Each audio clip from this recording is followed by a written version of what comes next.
সবাই একটু কমেন্ট করে জানিয়ে দাও তো সাউন্ড ক্লিয়ার আছে কিনা।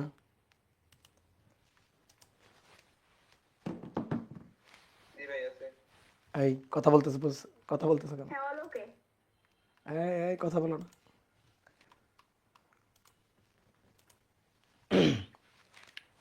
ওকে ঠিক আছে।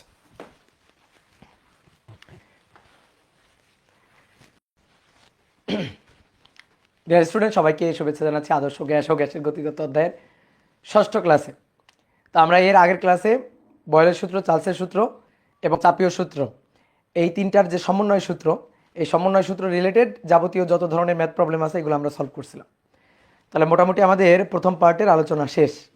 তো আজকে আমরা নতুন একটা টপিক পড়ব, আদর্শ গ্যাসের গতিতত্ত্বের সমীকরণ, আদর্শ গ্যাসের গতিশক্তি, আদর্শ গ্যাসের মূল গড় বর্গবেগ, আদর্শ গ্যাসের বেগ আর কি।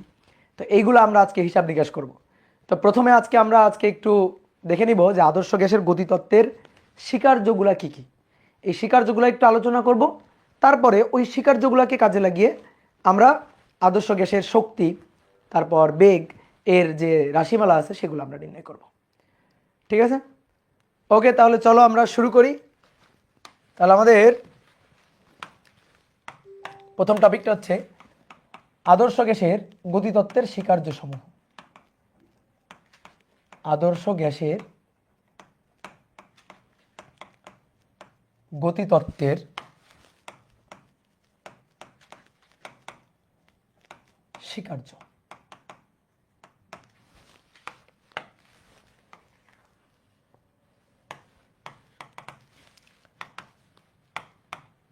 প্রথম পয়েন্ট হচ্ছে আদর্শ গ্যাস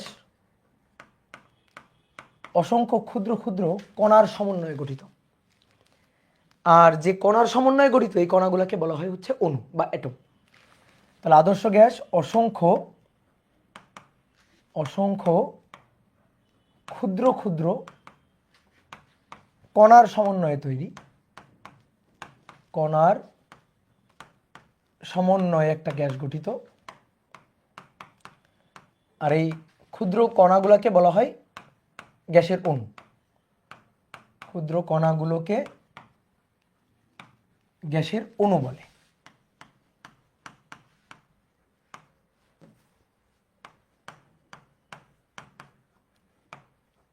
ধরো কোনো একটা পাত্রে একটা আদর্শ গ্যাস রাখা আছে, তাহলে পাত্রে যে আদর্শ গ্যাসটা রাখা আছে এই গ্যাসটা অসংখ্য ক্ষুদ্র ক্ষুদ্র কণার সমন্বয়ে গঠিত এবং এই কণাগুলো পুরো পাত্রের মধ্যে বিচরণক্ষম। পুরো পাত্রের মধ্যে গ্যাসের অণুগুলা ছড়ায় ছিটায় আছে। তাহলে একটা চিত্র দেখাই একটু তোমাদের। এই যে এটা হচ্ছে কোনো একটা আদর্শ গ্যাসের ধরো একটা কন্টেইনার, এর মধ্যে গ্যাসের অণুগুলো আছে। তো এই অণুগুলা এই পাত্রের মধ্যে এই যে ছড়ানো ছিটানো আছে এবং দেখো ক্ষুদ্র ক্ষুদ্র ক্ষুদ্র ক্ষুদ্র এক একটা কণা, এই কণার সমন্বয়ে আসলে গ্যাস গঠিত। ঠিক আছে?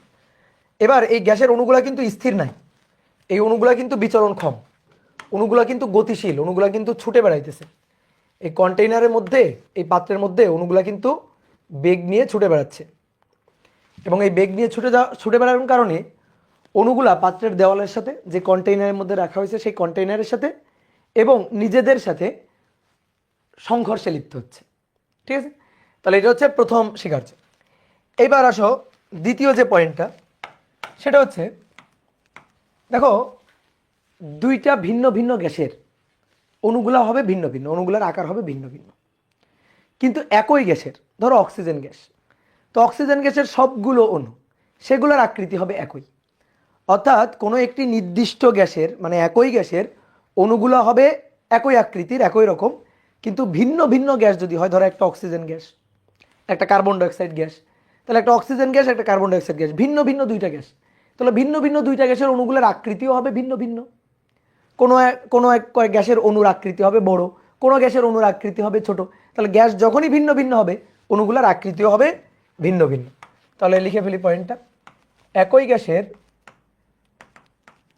গ্যাসের সকল অণুর আকার একই রকম, সকল অণুর আকার একই, কিন্তু ভিন্ন ভিন্ন গ্যাসের অণুর আকার আবার ভিন্ন ভিন্ন, কিন্তু কিন্তু ভিন্ন ভিন্ন গ্যাসের অণুর আকার ভিন্ন ভিন্ন।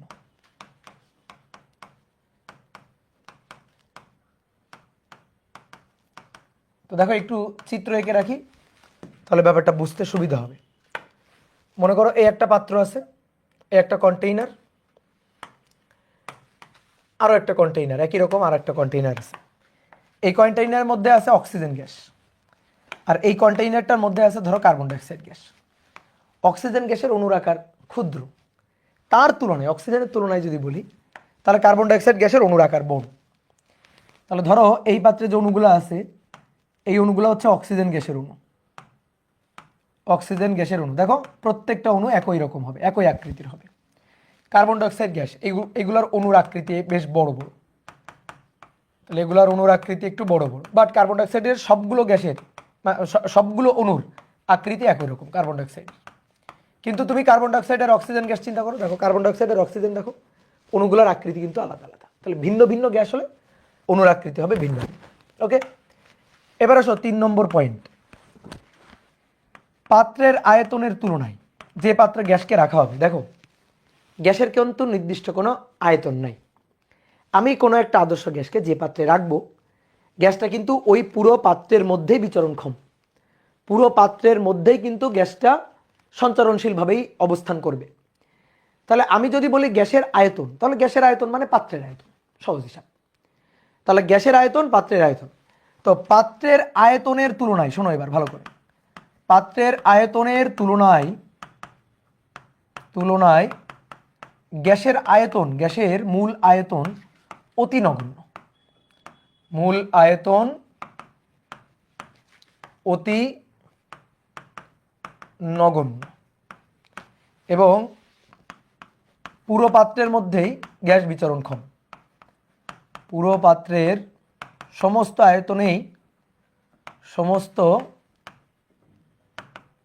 আয়তনেই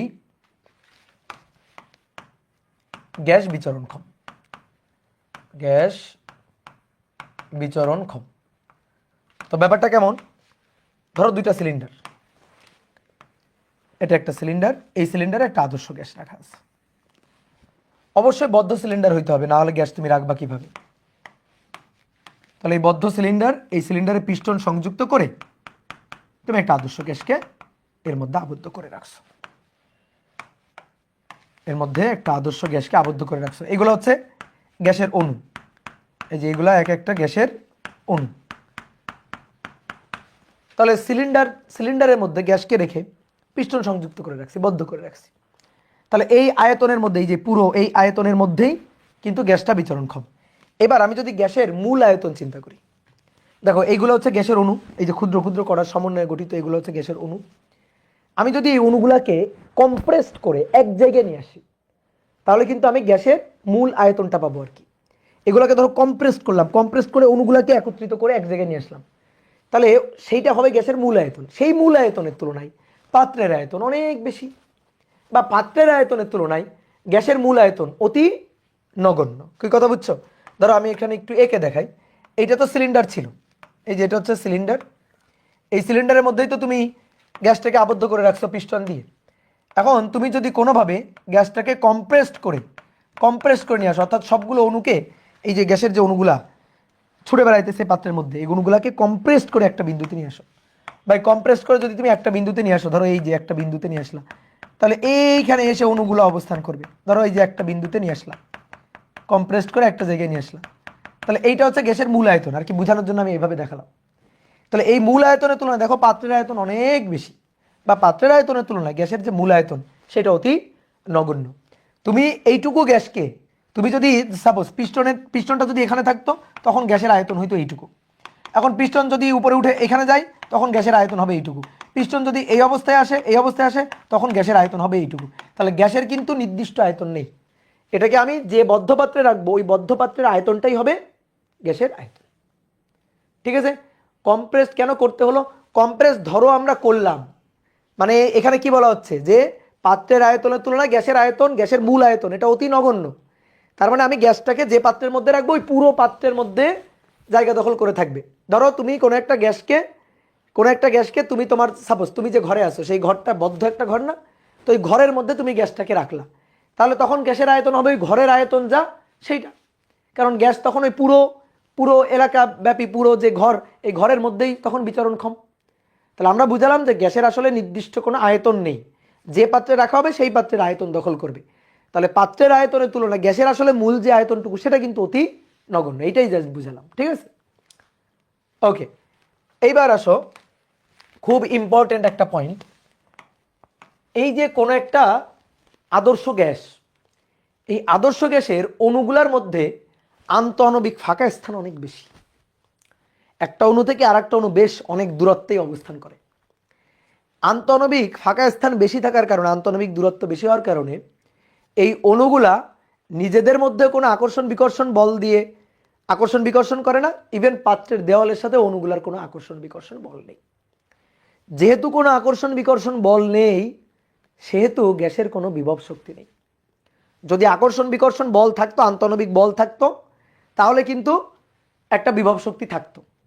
যেহেতু আন্তঃআণবিক বল নেই সেহেতু গ্যাসের, আদর্শ গ্যাসের কোনো বিভব শক্তি নেই। তাহলে আগে একটু পয়েন্টটা লিখি, তারপর আমি এটাকে ব্যাখ্যা করতেছি। আদর্শ গ্যাসের অণুগুলোর আন্তঃআণবিক দূরত্ব বেশি। আন্তঃআণবিক দূরত্ব বেশি, এই আন্তঃআণবিক দূরত্বটা বেশি হওয়ার কারণে অণুগুলার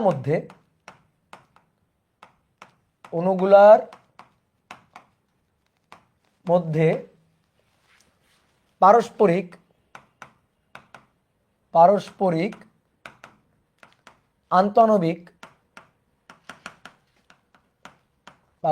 আন্তঃআণবিক আকর্ষণ বিকর্ষণ বল নাই। আকর্ষণ বিকর্ষণ বল নাই, যেহেতু অণুগুলার মধ্যে কোনো আন্তঃআণবিক আকর্ষণ বিকর্ষণ বল নাই, এই কারণে গ্যাসের সমস্ত শক্তি হচ্ছে বিভব শক্তি। 5 নম্বর পয়েন্ট, গ্যাসের কোনো বিভব শক্তি নাই, সমস্ত শক্তি হচ্ছে গতিশক্তি। আদর্শ গ্যাসের কোনো বিভব শক্তি নাই, সমস্ত শক্তি হচ্ছে গতিশক্তি। সমস্ত শক্তি গতিশক্তি। তাহলে কোনো গ্যাসের শক্তিকে, ধরো কোনো একটা পাত্রে একটা আদর্শ গ্যাস রাখা আছে, আমি গ্যাসের শক্তি ই কে লিখতে চাই, তাহলে E equal to E K, kinetic energy, গতিশক্তি। এর কোনো বিভব শক্তি নাই, অর্থাৎ গ্যাসের ক্ষেত্রে ইপি পটেনশিয়াল এনার্জি হচ্ছে, আদর্শ গ্যাসের ক্ষেত্রে পটেনশিয়াল এনার্জি হচ্ছে 0। এবার কথা হচ্ছে কেন? আচ্ছা তুমি দেখো তো, এই যে বিভব শক্তি, এই বিভব শক্তি হচ্ছে এক্সটার্নাল এজেন্ট কর্তৃক কৃত কাজ, এটা বিরুদ্ধে কাজ। এক্সটার্নাল এজেন্ট স্প্রিং বলের, মহাকর্ষ বলের, অভিকর্ষ বলের, তারপর স্থিতিস্থাপক বলের, তড়িৎ বলের, চৌম্বক বলের বিরুদ্ধে যে কাজ করে সেটাই কিন্তু বিভব শক্তি। বিভব শক্তি কিন্তু অভিকর্ষ দ্বারা কাজ বিভব শক্তি না, স্প্রিং দ্বারা কাজ বিভব শক্তি না, মহাকর্ষ দ্বারা কাজ বিভব শক্তি না।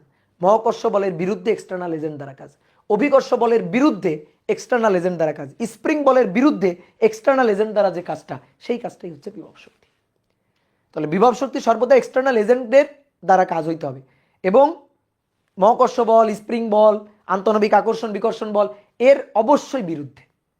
যেমন তোমার আমি একটা উদাহরণ দেখাই। আচ্ছা তুমি আমাকে বলো, এটা হচ্ছে ভূমি বা এটা হচ্ছে একটা তল, এই তলের সাপেক্ষে একটা বস্তুকে আমি এই উচ্চতায় উঠায় এইখানে রাখলাম, এই বস্তুটাকে এমভরের বস্তুটাকে, তুমি আমাকে বলো তো এই বস্তুটার বিভব শক্তি কত? বলো বিভব শক্তিটা বলো। বিভব শক্তি হচ্ছে mgh, পটেনশিয়াল এনার্জি এই তলের সাপেক্ষে, এই উচ্চতার h, তাহলে mgh এটা হচ্ছে বিভব শক্তি এই তলের সাপেক্ষে, তাই না? আচ্ছা এই বিভব শক্তিটা কার দ্বারা কাজ? অভিকর্ষ দ্বারা কাজ না।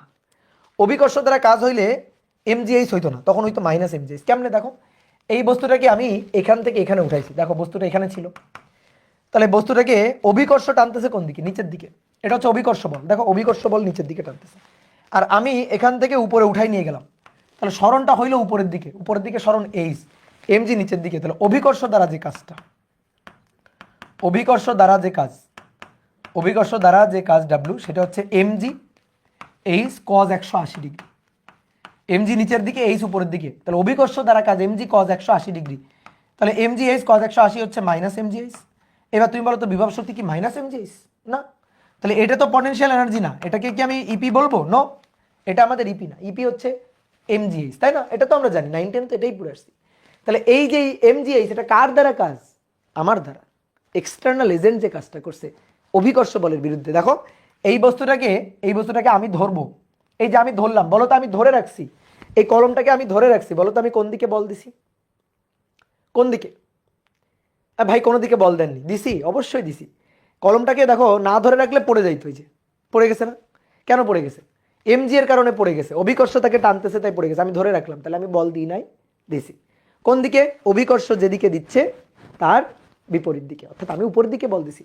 তাহলে এই বস্তুটাকে এই যে আমি ধরলাম, তাহলে আমি ধরলাম মানেই আমি বল দিছি, ঠিক আছে? তাহলে আমি ধরছি মানেই আমি বল দিছি। কোন দিকে?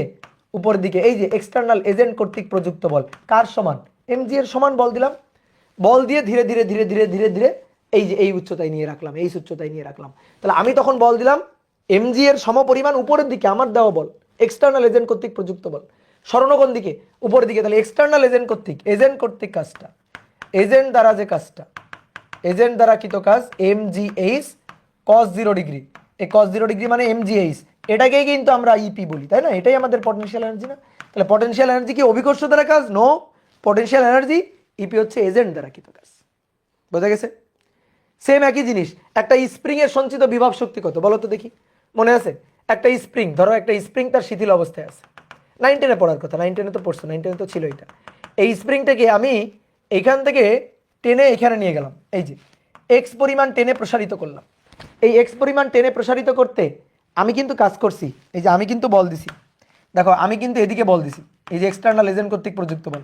আর স্প্রিং বল দিচ্ছে পূর্বের দিকে, স্প্রিং বল দিচ্ছে সাম্য অবস্থার দিকে, এটা হচ্ছে স্প্রিং কর্তৃক প্রযুক্ত বল। আমি টানলাম, স্প্রিং টেনে আবার সাম্য অবস্থায় নিতে চাচ্ছে। তাহলে স্প্রিং বল আর সরণ দেখো পরস্পরের বিপরীত। তাহলে স্প্রিং বল দ্বারা কৃত কাজ হচ্ছে মাইনাস ডাব্লিউএস, এটা হচ্ছে মাইনাস হাফ কে এক্স স্কোয়ার। পড়ার কথা, 9 10 ছিল তোমাদের। আমার দ্বারা কাজটা কি হবে? এটাই হবে, সমপরিমাণ কাজ হবে কিন্তু পজিটিভ হবে। কেন? দেখো তুমি নিজেই বলতে পারবা, দেখো তুমি নিজেই বলতে পারবা আমার দ্বারা কাজ, এক্সটার্নাল এজেন্ট যেদিকে বল দিছে দেখো সরণও সেই একই দিকে। তাহলে এক্সটার্নাল এজেন্ট কর্তৃক কৃত কাজ, এজেন্ট কর্তৃক কৃত কাজ সেটা হবে হাফ কে এক্স স্কোয়ার। এইবার বলো এই দুইটার মধ্যে বিভব শক্তি কোনটা? স্প্রিং এর সঞ্চিত বিভব শক্তি কোনটা? মাইনাস হাফ কে এক্স স্কোয়ার নাকি হাফ কে এক্স স্কোয়ার? বলো। এই যে এইটা হচ্ছে বিভব শক্তি, পটেনশিয়াল এনার্জি। তাহলে এটা কিন্তু পটেনশিয়াল এনার্জি নয়। তাহলে দেখো যে কোনো ক্ষেত্রে এক্সটার্নাল এজেন্ট কর্তৃক কৃত কাজটা হচ্ছে বিভব শক্তি। আচ্ছা, চিন্তা করো অভিকর্ষ যদি না থাকতো আমি কি কাজ করতাম? আমার কি কাজ করা লাগতো? বলো ইয়েস অর নো। অভিকর্ষের বিরুদ্ধে আমি কাজটা করছি। অভিকর্ষ না থাকলে আমার কি এখান থেকে এখানে উঠাইতে আমার কোনো কাজ করা লাগতো? আমার কোনো কাজ করা লাগতো না। যেহেতু কোনো কাজ করা লাগতো না সেহেতু এর মধ্যে কোনো বিভব শক্তি জমা হইতো না। বুঝলা? আচ্ছা, স্প্রিং বলটা যদি না থাকতো, স্প্রিং যদি নিজে সংকুচিত হয়ে পূর্বের অবস্থায় ফিরতে না চাইতো, সাম্য অবস্থায় শিথিল অবস্থায় ফিরতে না চাইতো, তাহলে কি আমার টেনে প্রসারণ করতে কোনো কাজ হইতো? আমার টেনে প্রসারণ করতে কোনো কাজ হইতো? স্প্রিং বলের বিরুদ্ধে আমি কি বল দিয়ে কাজ করছি না? তো স্প্রিং বল যদি না থাকতো তাহলে আমি কার বিরুদ্ধে বল দিতাম? তাহলে আমার কোনো কাজ করা লাগতো না। তখন কিন্তু স্প্রিং বল দ্বারা কৃত মানে সরি এক্সটার্নাল এজেন্ট কর্তৃক কোনো কাজ হইতো না। তাহলে স্প্রিং বল আছে বিধায় এক্সটার্নাল এজেন্ট কাজ করছে, ফলে বিভব শক্তি জমা হয়েছে। অভিকর্ষ বল মহাকর্ষ বল আছে বিধায় এক্সটার্নাল এজেন্ট তার বিরুদ্ধে কাজ করে বিভব শক্তি জমা করছে। তাহলে চিন্তা করো গ্যাসের অণু, দুইটা অণুর কথা চিন্তা করো, এই একটা অণু আর এই একটা অণু, গ্যাসের অণু, এদের মধ্যে কোনো আন্তঃআণবিক, ধরো এই যে স্প্রিং এর মতো, এরা পরস্পরকে আকর্ষণ বিকর্ষণ কিছুই করে না, আকর্ষণও করে না বিকর্ষণও করে না। তাহলে এদের মধ্যে কোনো আন্তঃআণবিক আকর্ষণ বিকর্ষণ বল নেই। এইবার চিন্তা করো তাহলে আন্তঃআণবিক আকর্ষণ বিকর্ষণ বল যদি না থাকে তাহলে একটা অণু এখান থেকে যদি সরে একটু এই অবস্থায় চলে যায়, এই যে সরে যদি এখানে চলে যায়, তাহলে কি কোনো কাজ করা লাগবে? বলো, কোনো কাজই তো করা লাগবে না। তাহলে কাজ না করলে এর মধ্যে বিভব শক্তি জমা হবে কেমন? এমন যদি হইতো এই অণুটাকে টেনে ধরে রাখতে চাই, এই অণুটাকে টেনে ধরে রাখতে চাই, তখন আমি এই অণুটাকে সরাই নিয়ে যাইতাম, এই যে আকর্ষণ বিকর্ষণ বলের বিরুদ্ধে কাজ করতাম, তখন একটা বিভব শক্তি জমা হইতো। তাহলে যেহেতু কোনো আকর্ষণ বিকর্ষণ বল নেই, এদের মধ্যে কোনো আকর্ষণ বিকর্ষণ বল যেহেতু নেই, সুতরাং এখানে কোনো বিভব শক্তি এক্সিস্ট করে না। তাহলে এদের মধ্যকার কোনো আকর্ষণ বিকর্ষণ বল নাই, ঠিক আছে? এদের মধ্যে আকর্ষণ বিকর্ষণ বল নাই। আকর্ষণ বিকর্ষণ আন্তঃনবিক বল নাই। আন্তঃনবিক বল কিন্তু দুই ধরনের হয়, আন্তঃনবিক আকর্ষণ বল, আন্তঃনবিক বিকর্ষণ বলও হয়। ঠিক আছে, এটা তোমরা 7 অধ্যায়ে পড়বে আরো ডিটেলস। তাহলে আকর্ষণ বিকর্ষণ আন্তঃআণবিক বল নাই, যেহেতু বল নাই বিভব শক্তিও নাই, এই কারণে বিভব শক্তি নাই। তো যেহেতু বিভব শক্তি নাই তাহলে সমস্ত শক্তি কি? গতিশক্তি। বেগ তো আছে, তাহলে অণুর ভর আছে, বেগ আছে, তাহলে সমস্ত শক্তি বিভব, মানে সমস্ত শক্তি গতিশক্তি। তাহলে সমস্ত শক্তি গতিশক্তি। দেখো সমস্ত শক্তি কাইনেটিক এনার্জি, গতিশক্তি। ঠিক আছে, তাহলে এই হচ্ছে কথা ছিল। এবার এই অণুগুলা হচ্ছে 6 নম্বর, আদর্শ গ্যাসের অণুগুলা স্থিতিস্থাপক গোলক সদৃশ। আদর্শ গ্যাসের অণুগুলো স্থিতিস্থাপক গোলক সদৃশ, গোলক সদৃশ। ওকে, ডান, বুঝা গেছে? এবার আসো 7 নম্বর। 7 নম্বর হচ্ছে আদর্শ গ্যাসের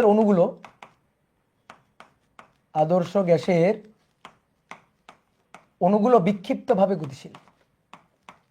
অণুগুলো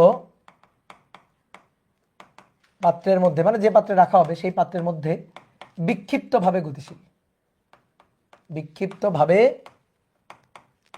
গতিশীল। দেখো বিভব শক্তি নাই, সমস্ত শক্তি গতিশক্তি, তার মানে গতি আছে, বেগ আছে। এবার বেগটা কেমন? তো বলা হচ্ছে বিক্ষিপ্তভাবে গতিশীল। কোনো নির্দিষ্ট অক্ষ বরাবর যে শুধুমাত্র বেগ এমনটা না, বেগটা হচ্ছে ত্রিমাত্রিক। তাহলে বিক্ষিপ্তভাবে গতিশীল, বেগটি ত্রিমাত্রিক, বেগ ত্রিমাত্রিক, ত্রিমাত্রিক বেগ, এবং প্রতিটি অক্ষ বরাবর ত্রিমাত্রিক 3টে অক্ষ, এক্স অক্ষ, ওয়াই অক্ষ, জেড অক্ষ। তো প্রতিটি অক্ষ বরাবর বেগের উপাংশের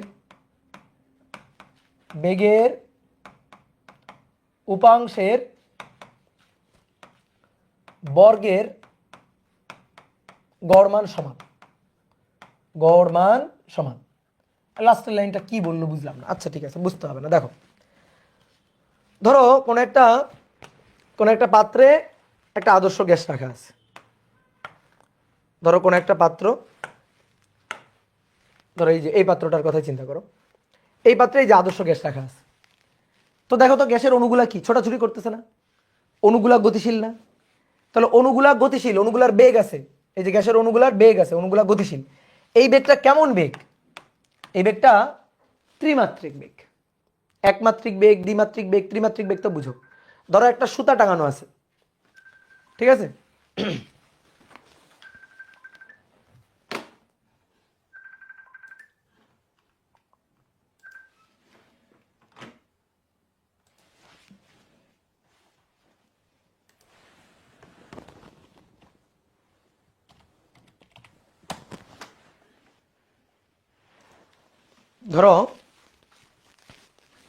ধরো দুইটা খুঁটির মাঝে একটা সুতা টান টান করে বাঁধা আছে।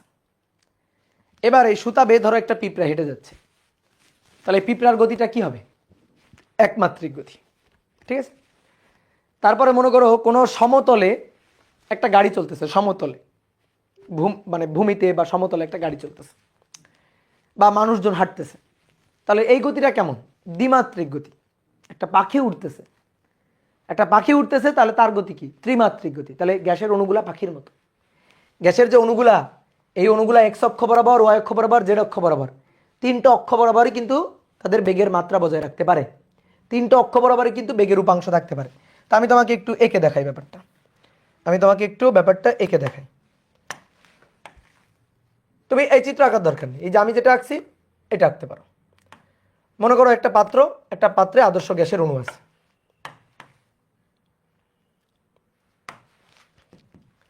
এবার জোড়া লাগাই দাও, এটার সাথে এটা জোড়া লাগাই দিবা, এটার সাথে এটা, এটার সাথে এটা, এটার সাথে এটা, হয়ে গেল একটা কন্টেইনার।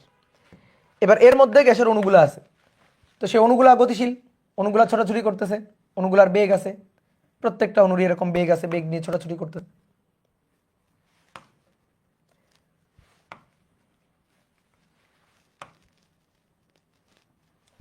তাহলে এই অণুটার বেগ এই যে C1, এটার বেগ C2, এটার বেগ C3, এটার বেগ C4, মানে এক একটা অণুর বেগ নাম দিচ্ছি আমি।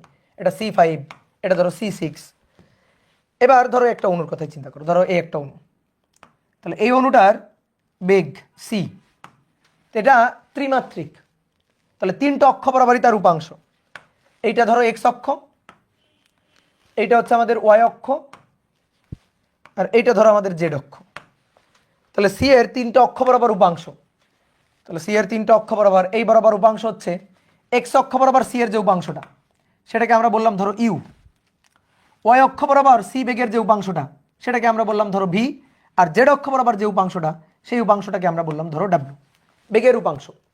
তাহলে ত্রিমাত্রিক বেগ, বেগ হচ্ছে ত্রিমাত্রিক, এই যে ত্রিমাত্রিক বেগ C, তার তিনটা অক্ষ বরাবর উপাংশ, x অক্ষ বরাবর উপাংশ u, x অক্ষ বরাবর উপাংশ u, y অক্ষ বরাবর উপাংশের মান v, আর z অক্ষ বরাবর উপাংশের মান হচ্ছে w, z অক্ষ বরাবর উপাংশের মান হচ্ছে w। তাহলে আমি যদি বেগটাকে ভেক্টর ফরম্যাটে লিখি তাহলে কি লিখতে পারি বলো তো? ভেক্টর ফরম্যাটে লিখলে তাহলে c এটা ইকুয়াল টু ভেক্টর ফরম্যাটে লিখলে u i cap, v j cap, আর w k ক্যাপ। দেখো ত্রিমাত্রিক, এত i cap j cap k cap, তাহলে ত্রিমাত্রিক বেগ। এবার আমি যদি বলি এখান থেকে যদি বলি তোমাকে বেগের মান কত, তো বেগের মান কত? তাহলে বেগের মান হচ্ছে c equal to root over ভেক্টরের মান যেভাবে বের করে u square v square w square. তাহলে c square equal to u square v square plus w square. এইবার আরেকটা জিনিস একটু খেয়াল করো, দেখো বেগের কি বলছে যে প্রতিটি অক্ষ বরাবর বেগের উপাংশের, তো বেগ হচ্ছে c, ত্রিমাত্রিক বেগ c, তো তার x অক্ষ বরাবর উপাংশ u, y অক্ষ বরাবর উপাংশ v, z অক্ষ বরাবর উপাংশ w। তাহলে প্রতিটি অক্ষ বরাবর বেগের উপাংশের বর্গের গড় মান এটা সমান, আসলেই তাই।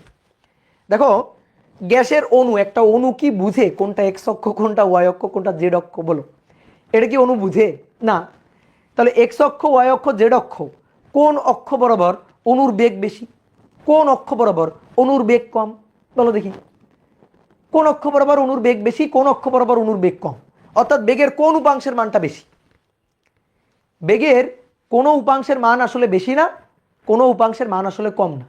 কারণ গ্যাসের অণুগুলা বিক্ষিপ্তভাবে ছোটাছুটি করতেছে, ওরা কি এক্স অক্ষ বুঝে ছোটাছুটি করে, ওয়াই অক্ষ বুঝে ছোটাছুটি করে যে না এক্স অক্ষ বরাবর বেশি বেগ নিয়ে ছোটাছুটি করব, ওয়াই অক্ষ বরাবর বেগের উপাংশটা কম হবে? এটা কি হয়? তাহলে আলটিমেটলি দেখা যায় তুমি যদি একটা নির্দিষ্ট টাইম ধরে কোনো একটা অণুকে অবজার্ভ করো, ধরো একটা অণু ছোটাছুটি করতেছে, ঠিক আছে, সবসময় একটা অণু একই দিকে ছোটাছুটি করতে থাকবে এমন না, কারণ অণুগুলা ছোটাছুটি করতে থাকলে অণুগুলার সাথে পাত্রের দেওয়ালের একটা সংঘর্ষ হবে, ধাক্কা লাগবে, আবার অণুগুলার নিজেদের মধ্যেও কিন্তু সংঘর্ষে লিপ্ত হবে। তাহলে এই সংঘর্ষে দিক চেঞ্জ হয়ে যাবে। তো এইভাবে মনে করো অণুগুলা এরকম ছোটাছুটি করতেছে।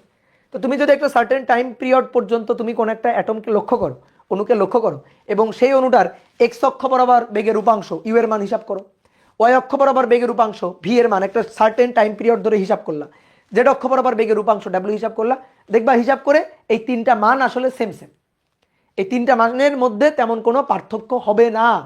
অর্থাৎ ইউ, ভি এবং ডাব্লিউ এগুলার মান আসলে সমান। তাহলে এই যে ইউ, ভি, ডাব্লিউ এগুলার মান, এই যে উপাংশের মানগুলো আসলে সমান। তো উপাংশের আমরা ওই যে গড় মান বলি, ঠিক আছে, উপাংশের বর্গের গড় মান, ধরো এই যে বর্গ করলাম, এটারও বর্গ করলাম, এটারও বর্গ করলাম, এবার এই বর্গের গড় মান, এই যে গড় চিহ্ন উপরে বার, তাহলে বর্গ করে গড়, দেখো বর্গ করে গড়, ঠিক আছে, বর্গ করে গড়, এই বর্গের এই গড় মানগুলো এগুলো আসলে সমান। U square bar, V square bar, W square bar এগুলো আসলে কি সমান।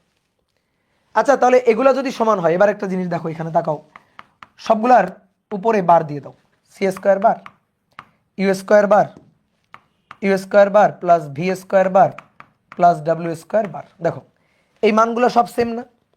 তাহলে আমরা একটা কাজ করি, ধরো যেহেতু এখানে থাকুক C square bar, U square bar plus V square bar, W square bar, বেগের বর্গের গড় মান সেম, এই যে উপরে লেখা আছে প্রতিটি অক্ষ বরাবর বেগের বর্গের গড় মান সেম। তাহলে ইউ স্কয়ার বার এটাকে আমি এটাই রাখলাম, এবার ভি স্কয়ার বার সেটা মানে তো ইউ স্কয়ার বার, তাহলে এটাকে ইউ স্কয়ার বার লেখা যায়। ঠিক একইভাবে এটাকে u square bar, u square bar লেখা যায়। তাহলে u square bar u square bar u square bar, তো কয়টা? 3টা। তাহলে সি স্কোয়ার বার এটা equal to 3 u square bar. তাহলে অতএব এইখান থেকে ইউ স্কোয়ার বার এটা equal to 1/3 c square bar. ঠিক আছে, এইটা কিন্তু আমরা পাচ্ছি। তো এইটা আপাতত থাকুক, দেখি আমাদের পরে কখনো কোনো কাজে এটা লাগবে কিনা। ঠিক আছে, ক্লিয়ার? বার দিচ্ছি কেন? বার মানে গড়। এই দেখো, বেগের উপাংশের বর্গের গড় মান, গড় মানে হচ্ছে বার। ঠিক আছে, বেগের বর্গ ইউ, ইউ হচ্ছে বেগ, তার বর্গ তার গড়, এটা হচ্ছে গড় চিহ্ন। ঠিক আছে, এইটা না কিন্তু, খবরদার দেখো, এইটা না কিন্তু, এইটা কিন্তু করা যাবে না। এইটা আর এইটার মধ্যে কিন্তু বিস্তর ফারাক আছে। এটা কি জানো? আগে গড় করব তারপরে বর্গ, আর এইটা হচ্ছে আগে বর্গ করব তারপরে গড়, দুইটার মধ্যে কিন্তু পার্থক্য আছে। তা আমাদের কি বলতেছে আদর্শ গ্যাসের এই যে স্বীকার্যটা কি বলতেছে? আমাদের স্বীকার্যটা বলতেছে যে বেগটা তো ত্রিমাত্রিক, এবং এই বেগটা ত্রিমাত্রিক হওয়ার কারণে প্রত্যেকটা অক্ষ বরাবর বেগের যে উপাংশ, সেই উপাংশের বর্গের গড় মান সমান। উপাংশের বর্গের গড় মানগুলা সমান। তাহলে এই উপাংশের বর্গের গড় মান যদি সমান হয়, তাহলে এখান থেকে আমরা একটা সম্পর্ক পাচ্ছি যে ইউ স্কোয়ার বার এটা ইকুয়াল টু 1/3 সি স্কোয়ার বার। দেখো, ইউ স্কোয়ার বার এটা ইকুয়াল টু 1/3 সি স্কোয়ার বার। আবার একইভাবে ভি স্কোয়ার বার এটা ইকুয়াল টু কিন্তু লেখা যায় 1/3 সি স্কোয়ার বার। বুঝছো? এটা বুঝছো সবাই?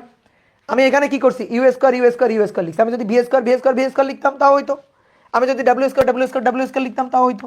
তাহলে এই যে ডাব্লিউ স্কোয়ার বার এটা ইকুয়াল টু 1/3 সি স্কোয়ার বার। বুঝতে পারলাম? গড় কি একটা অণুর জন্য? হ্যাঁ, এটা তো একটা অণুর বেগ, তো একটা অণুর জন্যই। ঠিক আছে, একটা অণুর জন্যই।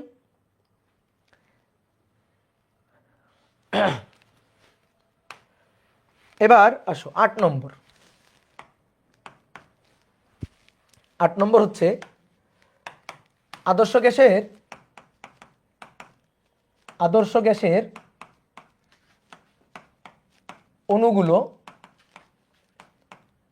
অণুগুলো নিজেদের মধ্যে এবং পাত্রের দেওয়ালের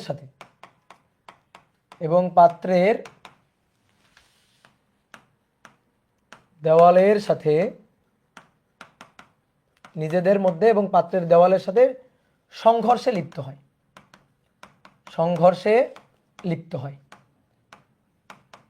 এবং এই সংঘর্ষ স্থিতিস্থাপক সংঘর্ষ, এবং এই সংঘর্ষ কেমন সংঘর্ষ? স্থিতিস্থাপক সংঘর্ষ। এবং এই সংঘর্ষ স্থিতিস্থাপক সংঘর্ষ, অর্থাৎ শক্তির অপচয় হয় না। সংঘর্ষে শক্তির অপচয় হয় না। তা আসো ব্যাপারটা ব্যাখ্যা করি।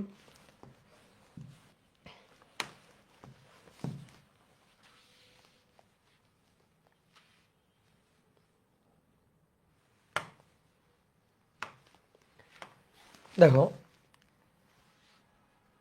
এই যে অণুগুলা আছে, এই অণুগুলা নিজেদের মধ্যে সংঘর্ষ হয়, আবার পাত্রের দেওয়ালের সাথেও সংঘর্ষ হয়। দেখো তো পাত্রের দেওয়ালের সাথে সংঘর্ষটা একটু ভালো করে বোঝো তো। এই দেখো, একটু বড় করলাম, এই দেখো, এই যে এটা গিয়ে অণুটা গিয়ে এই যে পাত্রের দেওয়ালের সাথে ঠাস করে ধাক্কা লাগছে, সংঘর্ষের পরে দেখো বেগের দিক চেঞ্জ করছে, দেখছো? ঠিক আছে, তাহলে এই যে অণুগুলা পাত্রের দেওয়ালের সাথে এবং নিজেদের মধ্যে সংঘর্ষে লিপ্ত হয়, বলা হচ্ছে এই সংঘর্ষ হচ্ছে স্থিতিস্থাপক। কেন? কারণটা কি একটু খুঁজে বের করো তো। এই কারণ অলরেডি তুমি জানো। এই সংঘর্ষগুলো কেন স্থিতিস্থাপক সংঘর্ষ এটা তুমি জানো। কিভাবে সংঘর্ষগুলো স্থিতিস্থাপক সংঘর্ষ? দেখো, গ্যাসের অণুগুলার কোনো বিভব শক্তি আছে না, সমস্ত শক্তি কি শক্তি? গতিশক্তি। তাহলে সমস্ত শক্তি যদি গতিশক্তি হয়, চিন্তা করো, এটা একটা দেওয়াল, এই যে কন্টেনারে রাখা হয়েছে সেই কন্টেনারের একটা দেওয়াল, এটা একটা দেওয়াল। ঠিক আছে, ধরো এই পাশে এই আর একটা দেওয়াল আছে, এই আর একটা দেওয়াল। তাহলে একটা অণু গিয়ে এই দেওয়ালের সাথে ধাক্কাটা লাগলো, দেওয়ালের সাথে কত বেগ নিয়ে ধাক্কা লাগলো? ধরো ইউ বেগ নিয়ে ধাক্কা লাগলো সে। তাহলে ধাক্কা লাগাইলে ইউ বেগ নিয়ে যদি ধাক্কা লাগাই, তাহলে ধাক্কার পরে আবার ওই একই বেগ নিয়ে একই দিক বরাবর ফেরত আসতে হবে, একই বেগ নিয়ে। কারণ সংঘর্ষ স্থিতিস্থাপক সংঘর্ষ, সংঘর্ষে শক্তির কোনো অপচয় হবে না। তাহলে সংঘর্ষের আগে শক্তি কত ছিল? আগে শক্তি ছিল হাফ এম ইউ স্কয়ার।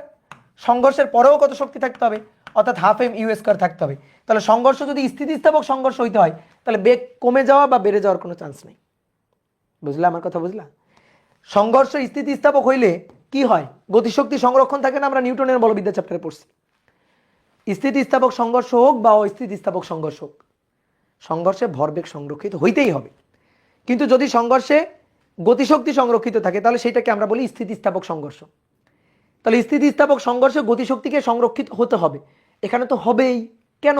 কারণ গ্যাসের সমস্ত শক্তি গতিশক্তি, বিভব শক্তি নাই। তাহলে সংঘর্ষের আগে ধরো এই পাত্রের দেওয়ালের সাথে সংঘর্ষ লাগলো, সংঘর্ষের আগে শক্তি ছিল মোট শক্তি গতিশক্তি, সংঘর্ষের পরে যে মোট শক্তি সেটাও তো গ্যাসের গতিশক্তি। তো গতিশক্তি আগে যদি 100 জুল থাকে পরে হইতে হবে 100 জুল, আগে যদি 1 জুল থাকে পরে হইতে হবে 1 জুল। তাহলে এই সংঘর্ষটা কেমন সংঘর্ষ হবে? অবশ্যই স্থিতিস্থাপক সংঘর্ষ হবে, কারণ গতিশক্তি সংরক্ষণশীল থাকবে।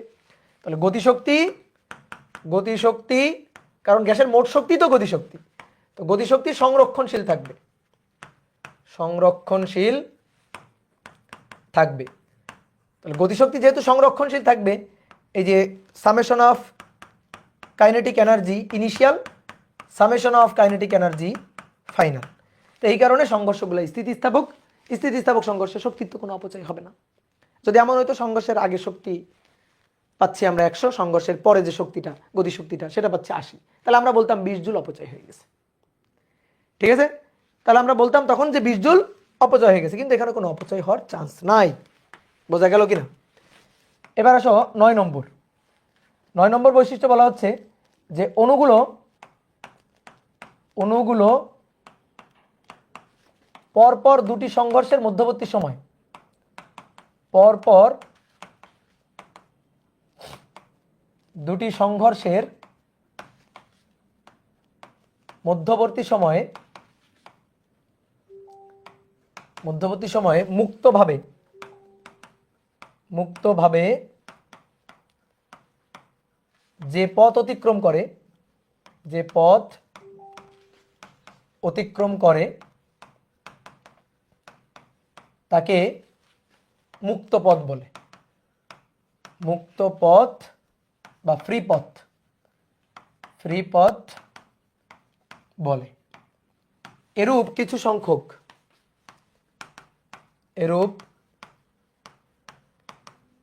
সংখ্যক মুক্ত পথের গড়কে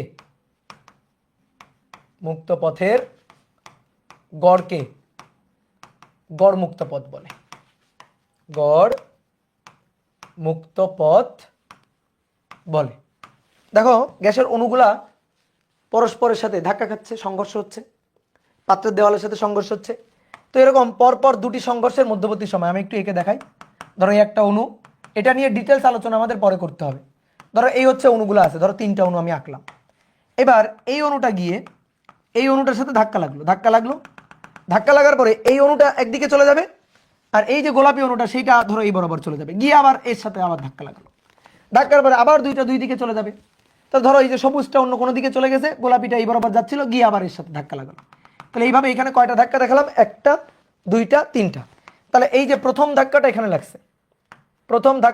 লাগছে, তারপর এখানে গিয়ে দ্বিতীয় ধাক্কাটা লাগছে। এই যে পরপর দুইটা ধাক্কা, এই দুইটা ধাক্কার মধ্যবর্তী সময় অণুটা এখান থেকে এই পর্যন্ত ফ্রিলি কিছুটা পথ অতিক্রম করলো না বিনা বাধায়। এখানে একটা ধাক্কা, এখানে একটা ধাক্কা, তাহলে পরপর দুইটা ধাক্কার মধ্যবর্তী সময় ফ্রিলি যে পথটা গেল এটাকেই বলা হচ্ছে ফ্রি পথ বা মুক্ত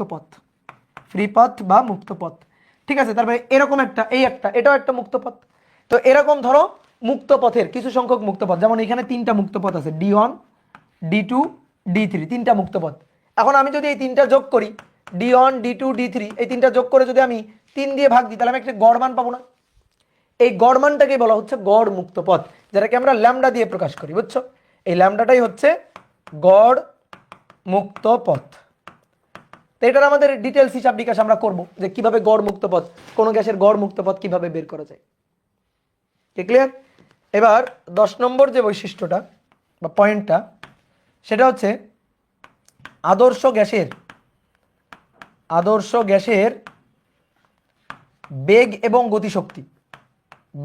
এবং গতিশক্তি শুধুমাত্র তাপমাত্রার উপর নির্ভরশীল, শুধুমাত্র তাপমাত্রার উপর নির্ভরশীল।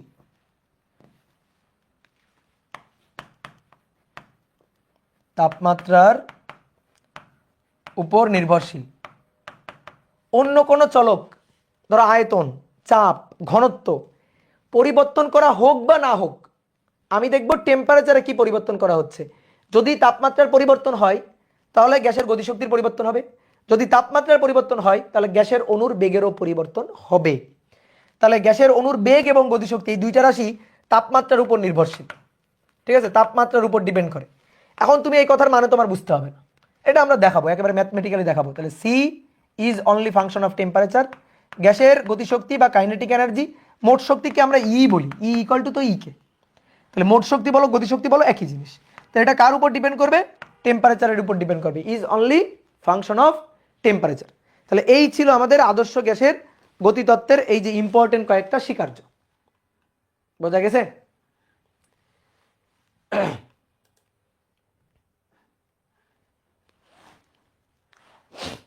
তাহলে চলো এবার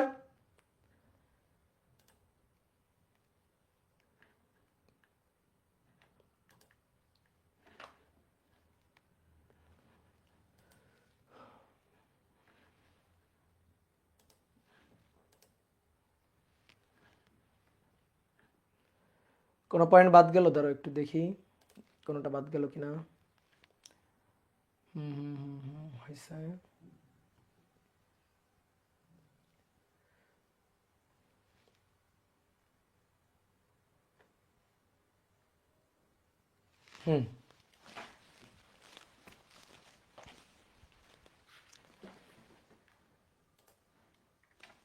ওকে, সি কি? সি হচ্ছে বেগ। সি ভুলে গেলে এর মধ্যে গ্যাসের অণুর বেগকে আমরা সি দিয়ে লিখব, এই যে সি, ঠিক আছে? এইবার আসো, দেখো আমরা আদর্শ গ্যাস আর বাস্তব গ্যাস দুইটা গ্যাসের নাম শুনি। আসলে দেখো আদর্শ গ্যাস হচ্ছে একটা কনসেপ্ট।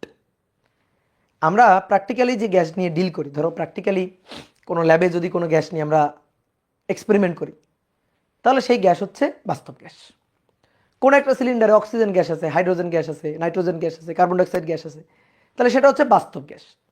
আদর্শ গ্যাস হচ্ছে একেবারে দোষ ত্রুটি মুক্ত আদর্শ গ্যাস, আইডিয়াল গ্যাস।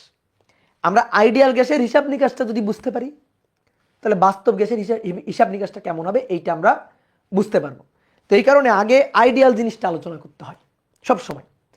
আমরা দেখবা সেকেন্ড পার্টে গিয়ে যখন ডায়োড পড়বো, তো ডায়োডের ক্ষেত্রে দেখবা আমরা আগে আইডিয়াল ডায়োডটা আলোচনা করবো, আইডিয়াল ডায়োডের কাজকর্ম কেমন হয়, আইডিয়াল ডায়োডের হিসাব নিকাশ কেমন হয়, এটা আলোচনা করবো।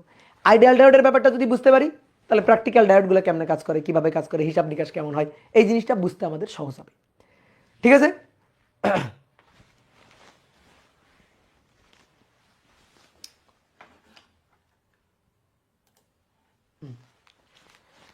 তো এখন এই আদর্শ গ্যাস আর বাস্তব গ্যাস নিয়ে কিছু কথা আছে। আদর্শ গ্যাসে দেখবা বইয়ের প্রথমে আদর্শ গ্যাস নিয়ে ঢালাও কিছু বক্তৃতা লেখা আছে, বাস্তব গ্যাস নিয়ে ঢালাও কিছু বক্তৃতা লেখা আছে। এখন তোমাদের অনেক সময় এগুলা খুঁটে বেছে পড়তে সমস্যা হয় যে কি পড়বো কি পড়বো না, বাংলা কথা। তো দেখো আদর্শ গ্যাস এবং বাস্তব গ্যাস থেকে কিছু 2 মার্কের প্রশ্ন আসে এবং কিছু এমসিকিউ কোশ্চেন আছে। তো যার জন্য যেগুলো অ্যান্সার করার জন্য এই বইয়ের এই বাংলা রিডিং কিভাবে পড়বো এটা অনেকে আমরা বুঝতে পারি না। তো এই কারণে আমি এখন বোর্ডে একটা সুন্দর জিনিস লিখে দিচ্ছি, আদর্শ গ্যাস এবং বাস্তব গ্যাস। এই বোর্ডে যা লিখবো, এখন এই পৃষ্ঠায় যা লিখবো, এর মধ্যেই আসলে সকল প্রশ্নের, সকল এমসিকিউ, সকল 2 মার্কের প্রশ্ন এই রিলেটেড তার উত্তরগুলো আছে। যেমন কিছু কোশ্চেন আমি তোমাকে একটু আগে বলে রাখি, যে আদর্শ গ্যাসের অণুগুলার মধ্যে যে সংঘর্ষ হয়, সেই সংঘর্ষ কেন স্থিতিস্থাপক সংঘর্ষ, 2 মার্কের প্রশ্ন আসে।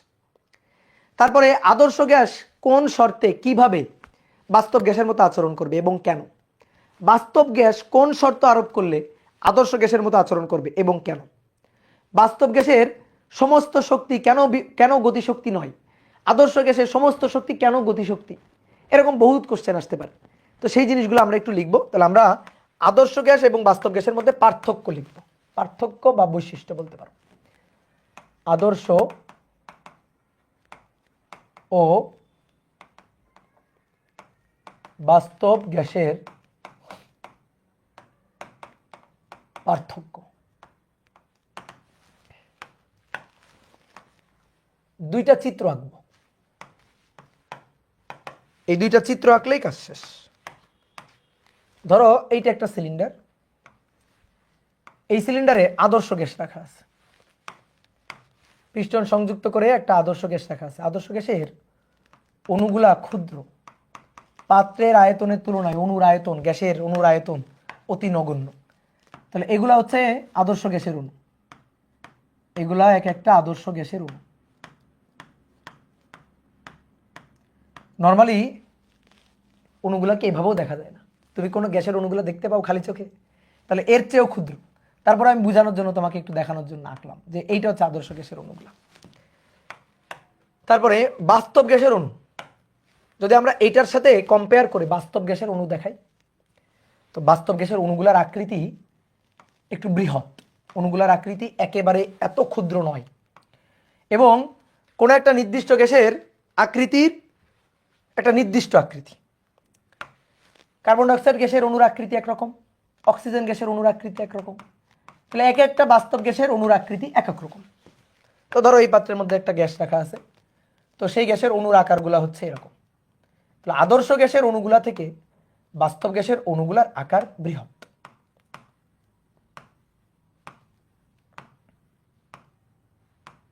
ঠিক আছে, এগুলো হচ্ছে বাস্তব গ্যাসের অণু। এবার এই দুইটা চিত্র যদি তুমি মাথায় রাখতে পারো, তাহলে তুমি যে কোনো বৈশিষ্ট্য এখান থেকে লিখতে পারবা। এটা রিয়েল গ্যাস, রিয়েল গ্যাস, আর এইটা হচ্ছে আইডিয়াল গ্যাস। তাহলে আসো দেখি একটা একটা করে পয়েন্ট আমরা একটু লেখার ট্রাই করি, দেখে দেখে। এক, আদর্শ গ্যাসের অণুগুলার আকৃতি ক্ষুদ্র। আদর্শ গ্যাসের অণুগুলোর আকৃতি ক্ষুদ্র, অণুগুলার আকৃতি ক্ষুদ্র, পাত্রের আয়তনের তুলনায় গ্যাসের আয়তন অতি নগণ্য। পাত্রের আয়তনের তুলনায় গ্যাসের আয়তন নগণ্য, গ্যাসের আয়তন নগণ্য। এবার এক নম্বর,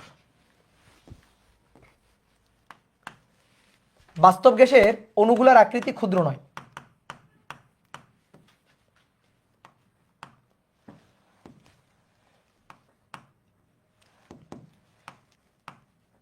এক একটি গ্যাসের অণুর আকৃতি এক এক রকম, এক একটি গ্যাসের অণুর আকৃতি এক এক রকম, এক এক রকম, এবং পাত্রের আয়তনের তুলনায় গ্যাসের আয়তন নগণ্য নয়। পাত্রের আয়তনের তুলনায় গ্যাসের আয়তন নগণ্য নয়। ঠিক আছে, এবার 2 নম্বর বৈশিষ্ট্য দেখো, সবকিছু আসবে কিন্তু ঘুরে ফিরে ওই আগে যা আলোচনা করছি ওইখান থেকে। আচ্ছা, অণুগুলার আকৃতি ক্ষুদ্র, অণুগুলার আকৃতি যদি ক্ষুদ্র হয় তাহলে দেখো একটা অণু থেকে আরেকটা অণুর দূরত্ব অনেক বেশি, একটা অণু থেকে আরেকটা অণুর দূরত্ব তুলনামূলকভাবে বেশি। কার তুলনায়? এর তুলনায়। দেখো এর একটা অণু থেকে আরেকটা অণুর দূরত্ব এর একটা অণু থেকে আরেকটা অণুর দূরত্বের তুলনায় কম, তাহলে আন্তঃআণবিক দূরত্ব বেশি, অণুগুলার মধ্যে আন্তঃআণবিক দূরত্বটা বেশি। দেখো পরপর লিখতেছি, আন্তঃআণবিক দূরত্ব বেশি হওয়ার কারণে একটা অণু থেকে আরেকটা অণু দূরে অবস্থান করার কারণে একটা অণু আরেকটা অণুকে আকর্ষণ বিকর্ষণ করে না, আন্তঃআণবিক আকর্ষণ বিকর্ষণ নাই বললেই চলে। তাহলে আন্তঃআণবিক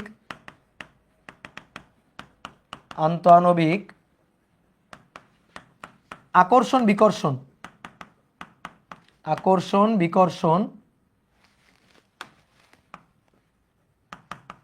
বিকর্ষণ বল নাই বললেই চলে,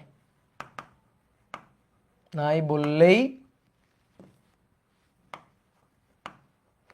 বললেই চলে। তাহলে আন্তঃআণবিক আকর্ষণ বিকর্ষণ বল যদি না থাকে তাহলে কি যেন থাকবে না? বলো কি যেন থাকবে না? বিভব শক্তি থাকবে না। তাহলে কোনো বিভব শক্তি নাই, কোনো বিভব শক্তি নাই। তাহলে কোনো বিভব শক্তি যদি না থাকে সমস্ত শক্তি কেমন শক্তি? কোনো বিভব শক্তি নাই। তাহলে কোনো বিভব শক্তি নাই, সমস্ত শক্তি গতিশক্তি। 5 নম্বর। তাহলে আদর্শ গ্যাসের সমস্ত শক্তি গতিশক্তি। আচ্ছা, সমস্ত শক্তি যদি গতিশক্তি হয় তাহলে সংঘর্ষের আগে অণুগুলো তো ছোটাছুটি করবে, সংঘর্ষ হবে। তো সংঘর্ষের আগের গতিশক্তি পরের গতিশক্তি সেম হবে। তো সংঘর্ষের আগের গতিশক্তি পরের গতিশক্তি যদি সেম হয় তাহলে তো সংঘর্ষ স্থিতিস্থাপক, সংঘর্ষে গতিশক্তি সংরক্ষণশীল থাকলো।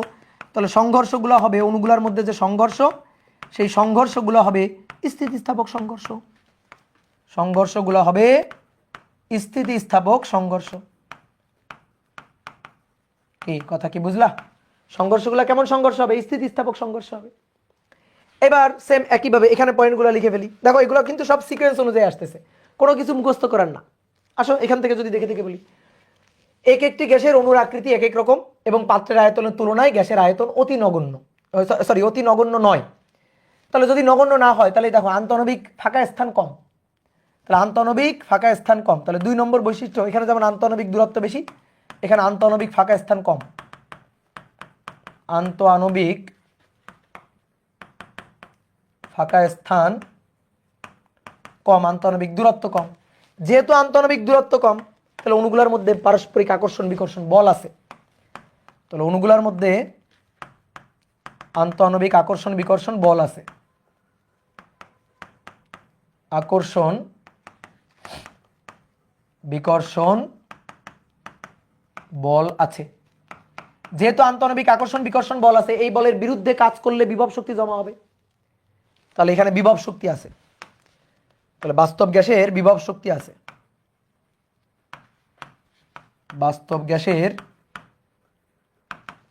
স্থিতি শক্তি বা বিভব শক্তি বিদ্যমান, বিভব শক্তি আছে। সমস্ত শক্তি গতিশক্তি নয়। এর যেমন ছিল সমস্ত শক্তি গতিশক্তি, তাহলে এর কি? সমস্ত শক্তি গতিশক্তি নয়, সমস্ত শক্তি গতিশক্তি নয়। আচ্ছা, সমস্ত শক্তি যদি গতিশক্তি না হয় তাহলে সংঘর্ষের আগের গতিশক্তি পরের গতিশক্তি সমান নাও থাকতে পারে। তাহলে সমান না থাকলে সংঘর্ষ কেমন হবে? সংঘর্ষ হবে অস্থিতিস্থাপক সংঘর্ষ। তাহলে 6 নম্বর, সংঘর্ষগুলো অস্থিতিস্থাপক সংঘর্ষ বাস্তব গ্যাসের ক্ষেত্রে, অস্থিতিস্থাপক সংঘর্ষ। এবার আসো আর 2টা পয়েন্ট, আর 2টা ছোট্ট পয়েন্ট। পয়েন্ট নম্বর 7, আদর্শ গ্যাসকে পরম শূন্য তাপমাত্রায় নেওয়া যায়। আদর্শ গ্যাসকে পরম শূন্য তাপমাত্রায় নেওয়া যায়। পরম শূন্য তাপমাত্রা তো জানো, পরম শূন্য তাপমাত্রায় নেওয়া যায়, থিওরিটিক্যালি নেওয়া সম্ভব। ঠিক আছে? আদর্শ গ্যাস, ভাই আদর্শ গ্যাস তো একটা কনসেপ্ট, এ তো খাতা কলমে সীমাবদ্ধ, বাস্তবে তো আইডিয়াল গ্যাস নেই, বাস্তবে তো রিয়েল গ্যাস। তাহলে আমরা থিওরিটিক্যালি মনে করো যে ওই যে বলে না স্বপ্নের গরু তো আকাশে ওড়ে, তাই না? কল্পনার গরু তো আকাশে উড়বে। তো এরকম আর কি, যে আদর্শ গ্যাস তাকে তো আমি পরম শূন্য তাপমাত্রায় নিতেই পারবো। যে তাপমাত্রা পর্যন্ত গ্যাসকে নিচে নামানো যায়, গ্যাসের সর্বনিম্ন তাপমাত্রা, যে তাপমাত্রায় গ্যাসের আয়তন তাত্ত্বিকভাবে মানে কি থিওরিটিক্যালি শূন্য হয়, সেটাই পরম শূন্য তাপমাত্রা। ওই যে -273 ডিগ্রি সেলসিয়াস, -273 ডিগ্রি সেলসিয়াস বা 0 কেলভিন তাপমাত্রা। ঠিক আছে, কথা বুঝছো? এবার 8 নম্বর আর একটা বৈশিষ্ট্য হচ্ছে পিভি ইকুয়াল টু এনআরটি, মানে পিভি ইকুয়াল টু এনআরটি, এই সূত্রটা মানে আদর্শ গ্যাসের সূত্র মানবে না। পিভি ইকুয়াল টু এনআরটি, এটা তো আদর্শ গ্যাসের জন্যই, তাহলে আদর্শ gas PV equal to nRT এটা মানবে। এখানে কি হবে? এখানে তাহলে এর উল্টা 7 নম্বর, বাস্তব গ্যাসকে পরম শূন্য তাপমাত্রায় নেওয়া সম্ভব না। আসলেই তো প্র্যাকটিক্যালি কোনো গ্যাসকে তুমি তো পরম শূন্য তাপমাত্রায় নিতে পারবে না।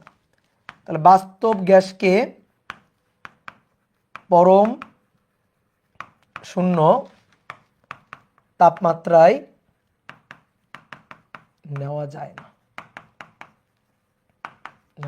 না, আর এটা পিভি ইকুয়াল টু এনআরটি মানে না, পিভি ইকুয়াল টু এনআরটি মানে না। ঠিক আছে, বাস্তব gas PV equal to nRT, এই সূত্রটা মানবে না। বাস্তব গ্যাসের সূত্র অন্যরকম। বাস্তব গ্যাসের সূত্রটা আমি ভুলে গেছি, দাঁড়াও একটু লিখে দিই।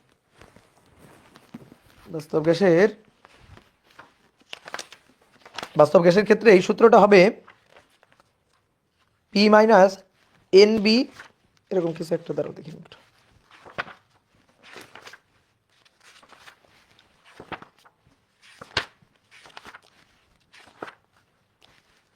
হ্যাঁ, P plus a n square divided by b, divided by V square, তারপরে V minus n b equal to nRT, যেখানে এ আর বি দুইটা আরবিটারি কনস্ট্যান্ট, এই যে পি দেখো, পি ভি না, পি এর সাথে a n square divided by b square. তোমরা কেমিস্ট্রিতে মনে হয় পড়ছো এটা, ওই যে ভ্যান ডার ওয়ালস সমীকরণ, ঠিক আছে। A n square by V square আর ভি মাইনাস এন বি, এটা ইকুয়াল টু হচ্ছে এনআরটি। এইটা হচ্ছে বাস্তব গ্যাসের ক্ষেত্রে সূত্র প্রযোজ্য। কিন্তু আমরা আইডিয়াল গ্যাস ধরে আমরা পিভি ইকুয়াল টু এনআরটি লিখি। এইবার শোনো, এই যে বৈশিষ্ট্যগুলো আমরা লিখলাম, এগুলো একটাও কিন্তু মুখস্থ করে লিখি নাই আমি, সব কিন্তু সিকোয়েন্স অনুযায়ী আসে।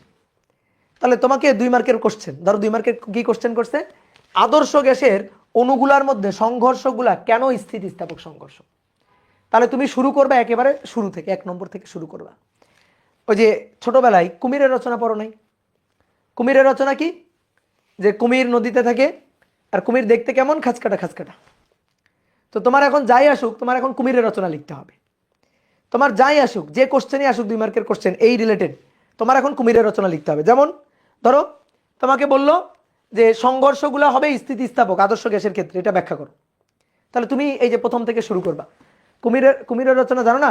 ধরো কুমিরের রচনা তুমি পড়ে গেছো কুমিরের রচনা, যে নদীতে কুমির থাকে, কুমির দেখতে কেমন, খাঁচকাটা খাঁচকাটা।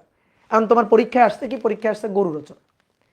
তা তুমি এখন গরু রচনা আসছে, কিন্তু তুমি তো গরু রচনা পড়ে যাও নাই, তাহলে কুমিরের রচনা পড়ে গেছো, তাহলে কি লিখবা? লিখবা গরু নদীর পাড়ে ঘাস খাচ্ছিল, নদীতে থাকে কুমির, আর কুমির দেখতে কেমন, খাঁচকাটা খাঁচকাটা। শুরু করে দিলা। বুঝতে পারছো? ধরো তোমার রচনা আসছে হচ্ছে আমাদের স্কুল রচনা, তাহলে আমাদের স্কুল রচনা আসলে তুমি কি লিখবা? যে আমাদের স্কুলটা নদীর পাড়ে অবস্থিত, নদীতে থাকে কুমির, তারপরে শুরু করে দাও কুমির খাঁচকাটা খাঁচকাটা। বুঝলা? যে রচনাই বলো কি রচনা আসবে, সেই রচনাই হয়ে যাবে খাঁচকাটা খাঁচকাটা। তো সেরকম আর কি, যে আদর্শ গ্যাসের অণুগুলার মধ্যে সংঘর্ষ কেন স্থিতিস্থাপক সংঘর্ষ, শুরু করবা প্রথম থেকে। যে আদর্শ গ্যাসের অণুগুলার আকৃতি ক্ষুদ্র, পাত্রের আয়তনের তুলনায় অণুর আয়তন অতি নগণ্য, এই কারণে অণুগুলা পরস্পর থেকে আন্তঃআণবিক বেশি দূরত্ব অবস্থান করে। আন্তঃআণবিক বেশি দূরত্ব অবস্থান করার কারণে এদের মধ্যে আন্তঃআণবিক আকর্ষণ বিকর্ষণ বল নেই। যেহেতু আন্তঃআণবিক আকর্ষণ বিকর্ষণ বল নেই, সমস্ত শক্তি গতিশক্তি, কোনো বিভব শক্তি নাই, তাহলে সমস্ত শক্তি গতিশক্তি সংঘর্ষের আগে গতিশক্তি, পরে গতিশক্তি সমান সমান থাকবে, গতিশক্তি সংরক্ষণশীল থাকবে। সুতরাং আদর্শ গ্যাসের ক্ষেত্রে সংঘর্ষগুলো স্থিতিস্থাপক সংঘর্ষ। এবার যদি তোমাকে জিজ্ঞেস করে বাস্তব গ্যাসের ক্ষেত্রে সংঘর্ষগুলো কেন অস্থিতিস্থাপক সংঘর্ষ, ব্যাখ্যা করবা যে বাস্তব গ্যাসের অণুগুলার আকৃতি ক্ষুদ্র নয়, পাত্রের আয়তনের তুলনায় গ্যাসের আয়তন অতি নগণ্য নয়, অণুগুলার মধ্যে আন্তঃআণবিক ফাঁকা স্থান খুবই কম, আন্তঃআণবিক ফাঁকা স্থান কম থাকার কারণে আন্তঃআণবিক আকর্ষণ বিকর্ষণ বল বিদ্যমান, অণুগুলার মধ্যে ইন্টারমলিকুলার ফোর্স আছে। তাহলে আন্তঃআণবিক আকর্ষণ বিকর্ষণ বল এটা যদি থাকে, তাহলে অবশ্যই সমস্ত শক্তি বিভব শক্তি, সমস্ত শক্তি গতিশক্তি হবে না, এর বিভব শক্তি আছে। তাহলে সংঘর্ষের আগে গতিশক্তি পরের গতিশক্তি সমান সমান হবে না, গতিশক্তি সংরক্ষণশীল থাকবে না, আর গতিশক্তি যদি সংরক্ষণশীল না থাকে তাহলে সেটা হচ্ছে অস্থিতিস্থাপক সংঘর্ষ। কি কথা বুঝছো? তোমাদের কোশ্চেন করবে যে কোন শর্তে বাস্তব গ্যাস আদর্শ গ্যাসের মতো আচরণ করবে, কোন শর্তে বাস্তব গ্যাস আদর্শ গ্যাসের মতো আচরণ করবে, বাস্তব গ্যাস কোন শর্তে আদর্শ গ্যাসের মতো আচরণ করবে। কি করতে হবে? এই চিত্রটা মাথায় রাখো, এই চিত্রটাকে এই চিত্রের মতো বানাইতে হবে। এখানে দেখো অণুগুলার মধ্যে আন্তঃআণবিক ফাঁকা স্থান বেশি, দূরত্ব বেশি, এখানে অণুগুলার মধ্যে আন্তঃআণবিক ফাঁকা স্থান কম। তাহলে আমি যদি এই গ্যাসের অণুগুলার মধ্যে, বাস্তব গ্যাসের অণুগুলার মধ্যে আন্তঃআণবিক ফাঁকা স্থান বাড়াই দিতে পারি, তাহলে সেটা আদর্শ গ্যাসের নিয়ে আচরণ করবে। তাহলে কিভাবে এটা বাড়ানো যায়? আমি ফাঁকা স্থান বাড়াবো, এটা কিভাবে বাড়ানো যায়? এটাকে তাপ দাও, তাপমাত্রা বাড়াও, তাপমাত্রা বাড়াইলে অণুগুলা দূরে দূরে সরে যাবে। চাপ কমাই দাও, চাপ কমাই দিলে, চাপ বেশি দিলে অণুগুলা কম্প্রেসড হয়ে কাছাকাছি চলে আসবে। তাহলে তুমি যদি চাপ কমাই দাও, ঠিক আছে, তাহলে অণুগুলা চাপ বাড়াই দিলে অণুগুলা কম্প্রেসড হয়ে পরস্পরের কাছাকাছি চলে আসবে। আর চাপ যদি কমাই দাও তাহলে অণুগুলা দূরে দূরে সরে যাবে। তাপমাত্রা বাড়াইলে দূরে দূরে সরে যাবে, তাহলে তখন এই চিত্র হবে না। অণুগুলা তখন দূরে দূরে সরে যাবে। যখন অণুগুলা দূরে দূরে সরে যাবে তখন অণুগুলোর মধ্যে আন্তঃনবিক ফাঁকা স্থান বেশি হয়ে যাবে এটার মতো। তাহলে এটা কোন শর্তে হবে? উচ্চ তাপমাত্রা ও নিম্ন চাপে হবে, চাপ কমাই দিতে হবে। ঠিক আছে, তাহলে কোন শর্তে বাস্তব গ্যাস আদর্শ গ্যাসের ন্যায় আচরণ করে? এই শর্তে। তাহলে আমরা 2 মার্কের কোশ্চেন আসলে কিভাবে লিখব? আমরা লিখব উচ্চ তাপমাত্রা এবং নিম্ন চাপে বাস্তব গ্যাস আদর্শ গ্যাসের মতো আচরণ করে। কেন? কারণ উচ্চ তাপমাত্রা ও নিম্ন চাপে অণুগুলা, বাস্তব গ্যাসের অণুগুলা পরস্পর থেকে অনেক দূরে সরে যায়। তো পরস্পর থেকে অনেক দূরে সরে গেলে আন্তঃনবিক দূরত্ব বেশি হয়। আন্তঃনবিক দূরত্ব বেশি হলে আন্তঃনবিক আকর্ষণ বিকর্ষণ বল কমে যায়, নাই বললেই চলে। যখন আন্তঃনবিক আকর্ষণ বিকর্ষণ বল নাই বললেই চলে, তখন তো কোনো বিভব শক্তি থাকবে না, সমস্ত শক্তি গতিশক্তি সংঘর্ষগুলো হবে স্থিতিস্থাপক সংঘর্ষ। এই যে পরপর বৈশিষ্ট্যগুলো লিখবা। এবার এই বৈশিষ্ট্যগুলা কার বৈশিষ্ট্য? আদর্শ গ্যাসের বৈশিষ্ট্য। তাহলে বাস্তব গ্যাস এই শর্ত আরোপ করলে সে আদর্শ গ্যাসের বৈশিষ্ট্যগুলা লাভ করে। তাহলে এই শর্তে বাস্তব গ্যাস আদর্শ গ্যাসের ন্যায় আচরণ করে। বুঝলা? তাহলে বলো তো এবার কোন শর্তে আদর্শ গ্যাস বাস্তব গ্যাসের ন্যায় আচরণ করবে? কোন শর্তে বলো? কোন শর্তে এটাকে এটার মতো আচরণ করাইতে পারবো? আমার কি করতে হবে? এই চিত্রটাকে এটার মতো বানাইতে হবে, অর্থাৎ অণুগুলাকে কাছাকাছি নিয়ে আসতে হবে। কাছাকাছি নিয়ে আসতে হবে, চাপ দাও, চাপ দিলে কাছাকাছি চলে আসবে। তাপমাত্রা কমাই দাও, তাপমাত্রা বাড়াই দিলে দূরে দূরে সরে যায়, তাপমাত্রা কমাই দিলে কাছে চলে আসবে কম্প্রেসড হয়ে। তাহলে কি করতে হবে? উল্টা কাজটা করতে হবে। ঠিক আছে, কি করতে হবে? উল্টা কাজটা করতে হবে। তাহলে উচ্চ তাপমাত্রার জায়গায় হইতে হবে নিম্ন তাপমাত্রা। তাহলে নিম্ন তাপমাত্রা আর উচ্চ চাপ। তাহলে 2 মার্কের কোশ্চেন আসে, আমরা লিখব যে নিম্ন তাপমাত্রা এবং উচ্চ চাপে আদর্শ গ্যাস বাস্তব গ্যাসের ন্যায় আচরণ করে। কারণ নিম্ন তাপমাত্রা ও উচ্চ চাপে গ্যাসের অণুগুলা পরস্পরের কাছাকাছি চলে আসে। যখন অণুগুলা পরস্পরের কাছাকাছি চলে আসবে তখন আন্তঃনবিক ফাঁকা স্থান বা আন্তঃনবিক দূরত্ব কমে যাবে। ফলে অণুগুলোর মধ্যে আন্তঃনবিক আকর্ষণ বিকর্ষণ বল বিদ্যমান থাকবে। যদি আন্তঃনবিক আকর্ষণ বিকর্ষণ বল বিদ্যমান থাকে তাহলে সমস্ত শক্তি গতিশক্তি হবে না, বিভব শক্তি থাকবে, সংঘর্ষগুলা অস্থিতিস্থাপক সংঘর্ষ হবে। তো এই বৈশিষ্ট্যগুলা কার বৈশিষ্ট্য? বাস্তব গ্যাসের বৈশিষ্ট্য। তাহলে এই শর্ত আরোপ করলে আদর্শ গ্যাস বাস্তব গ্যাসের বৈশিষ্ট্যগুলো অর্জন করে। সুতরাং আদর্শ গ্যাস এই শর্তে বাস্তব গ্যাসের ন্যায় আচরণ করে। তো এটাই হচ্ছে কথা। তাহলে দেখো, যে কোনো কোশ্চেনের মানে অ্যান্সার দিতে গেলে আমরা এই পৃষ্ঠায় চলে আসবো। এখান থেকে তুমি এমসিকিউ এর অ্যান্সার দিতে পারবা এবং 2 মার্কের কোশ্চেনেরও অ্যান্সার দিতে পারবা। এই কথা বুঝছো? ক্লিয়ার? এইবার আসো আমরা আদর্শ গ্যাসের ক্ষেত্রে গ্যাসের অণুর বেগের হিসাব নিকাশটা করব। তাহলে আসো এবার লিখো। আমরা এই যে গ্যাসের গতিতত্ত্বের যে স্বীকার্য পড়লাম না, এবার এই স্বীকার্যগুলাকে কাজে লাগিয়ে আমরা গ্যাসের বেগ, গতিশক্তি এগুলার হিসাব করব। তাহলে আদর্শ গ্যাসের বেগের হিসাব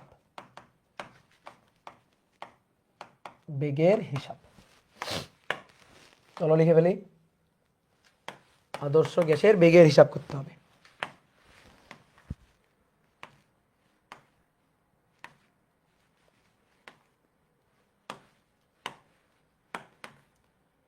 মনে করো একটা পাত্র, এই পাত্রে একটা আদর্শ গ্যাস রাখা আছে। আদর্শ গ্যাসের অণুগুলা ছুটে বেড়াচ্ছে, বিক্ষিপ্তভাবে এই পাত্রের মধ্যে ছুটে বেড়াচ্ছে। এই একটা অণু যার বেগ C1, এই একটা অণু যার বেগ C2, একটা অণু যার বেগ C3, একটা অণু যার বেগ C4,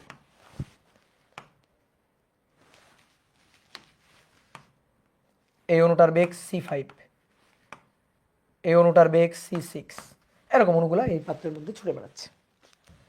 আচ্ছা, বেগ কয় মাত্রিক? ত্রিমাত্রিক। তাহলে বেগ C এটা কিন্তু ত্রিমাত্রিক বেগ, অর্থাৎ এক্স অক্ষ বরাবর তার উপাংশ ইউ, ওয়াই অক্ষ বরাবর ভি, আর জেড অক্ষ বরাবর উপাংশ হচ্ছে ডব্লিউ।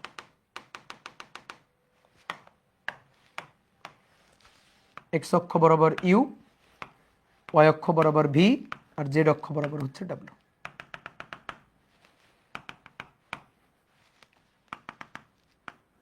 ঠিক আছে, এবার দেখো এই পাত্রে যে অণুগুলো আছে, কতগুলো অণু আছে? ধরো n সংখ্যক অণু আছে এই পাত্রের মধ্যে। তাহলে অণু আছে n সংখ্যক অণু, n সংখ্যক অণু। প্রথম অণুর বেগ C1, দ্বিতীয় অণুর বেগ C2, তৃতীয় অণুর বেগ C3, এভাবে dot dot dot dot last অণুটার বেগ হচ্ছে Cn। ধরো এটা হচ্ছে লাস্ট অণুটা, এটার বেগ হচ্ছে Cn। তাহলে n সংখ্যক অণু আছে, প্রত্যেকটার বেগ ত্রিমাত্রিক বেগ। এখন দেখো এক একটা অণুর বেগ তো এক এক রকম। এখন আমরা হিসাব নিকাশ করার জন্য তো বেগের একটা মান চাই, তাহলে আমরা কি করব বলো তো? যখন এরকম সমস্যায় পড়ি, যখন আমরা দেখি আচ্ছা এক একটা অণুর বেগ এক এক রকম, এক একটা মান এক এক রকম, তাহলে আমরা তখন কি নিয়ে কাজ করি? আমরা তখন গড় নিয়ে কাজ করি না? গড়। তাহলে আমরা এখান থেকে গড় বেগ হিসাব করব। তাহলে আসো গড় বেগ, গড় বেগ। দেখো সংজ্ঞা কিভাবে দিবা, একটা মজার ব্যাপার বলি। গড় বেগ এর সংজ্ঞা আর কি? বেগের গড় গো, ঠিক আছে? সরি, বেগের বেগের গড় মান, বেগের বর্গ না, বেগের গড় মান। তাহলে বেগের কি? গড় মান। তাহলে কোনো গ্যাসের সকল অণুর, কোনো গ্যাসের, এই যে পাত্রে গ্যাসটা আছে, তাহলে কোনো গ্যাসের সকল অণুর, সকল অণুর বেগের গড় মানকে, বেগের গড় মানকে গড় বেগ বলে, গড় বেগ বলে। আচ্ছা গড় বেগকে আমরা কি দিয়ে প্রকাশ করব? বেগকে তো আমরা সি দিয়ে প্রকাশ করি, বেগকে আমরা সি দিয়ে প্রকাশ করি। তাহলে গড় বেগকে কি দিয়ে প্রকাশ করব? বেগের গড় বার, এই তো বেগের কি? জাস্ট গড়, সি বার। তাহলে সি বার কি হবে? এখানে এন সংখ্যক অণু আছে, তাহলে প্রথম, দ্বিতীয়, তৃতীয়, চতুর্থ ডট ডট ডট এন তম অণুর বেগ যথাক্রমে C1, C2, C3, C4 dot dot dot Cn। তাহলে বেগগুলো নিব C1, C2, C3 dot dot dot Cn, এই যে বেগগুলো যোগ করব, তারপরে টোটাল অণুর সংখ্যা কত? n, সেটা দিয়ে ভাগ দিব, ভাগ দিলে গড় হয়ে যাবে। এর এককটা কি হবে যদি বলি? এর এককটা ভাই বেগের গড়, উপরে বেগ যোগ করে n দিয়ে সংখ্যা দিয়ে ভাগ, তাহলে বেগের গড়, এর একক কি হবে? একক হবে metre per second, metre per second, এটা হবে একক। এইবার আসো গড় বর্গ বেগ, গড় বর্গ বেগ। দেখো এবার গড় বর্গ বেগ আমরা তিনটা জিনিস হিসাব করব: গড় বেগ, গড় বর্গ বেগ, আর একটা হচ্ছে মূল গড় বর্গ বেগ। তাহলে এবার আসো বেগের বর্গের গড় মান, লাস্টের দিক থেকে আসবা সংজ্ঞা দেওয়ার জন্য। অনেকে এই জিনিসগুলো নিয়ে খুবই জড়াই ফেলে, ঠিক আছে? তুমিও দেখবা জড়াই ফেলবা মাঝে মাঝে। এই কারণে একটা শর্টকাট সিকোয়েন্স মাথায় রাখবা, সেটা হচ্ছে সংজ্ঞা টঙ্গা দেওয়ার সময় বা বোঝার সময় আমরা সবসময় নামের লাস্টের দিক থেকে আসতে চাই। তাহলে নামের লাস্টের দিক থেকে গড় বর্গ বেগ, ওকে। তাহলে কোনো গ্যাসের সকল অণুর বেগের বর্গের গড় মানকে, লাস্টের দিক থেকে আসবা, বেগের বর্গের গড় মানকে। তাহলে কোনো গ্যাসের,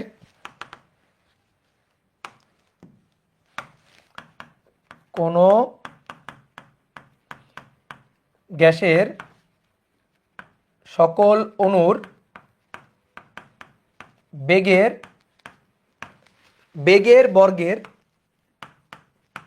বেগের বর্গের গড় মানকে, গড় মানকে গড় বর্গ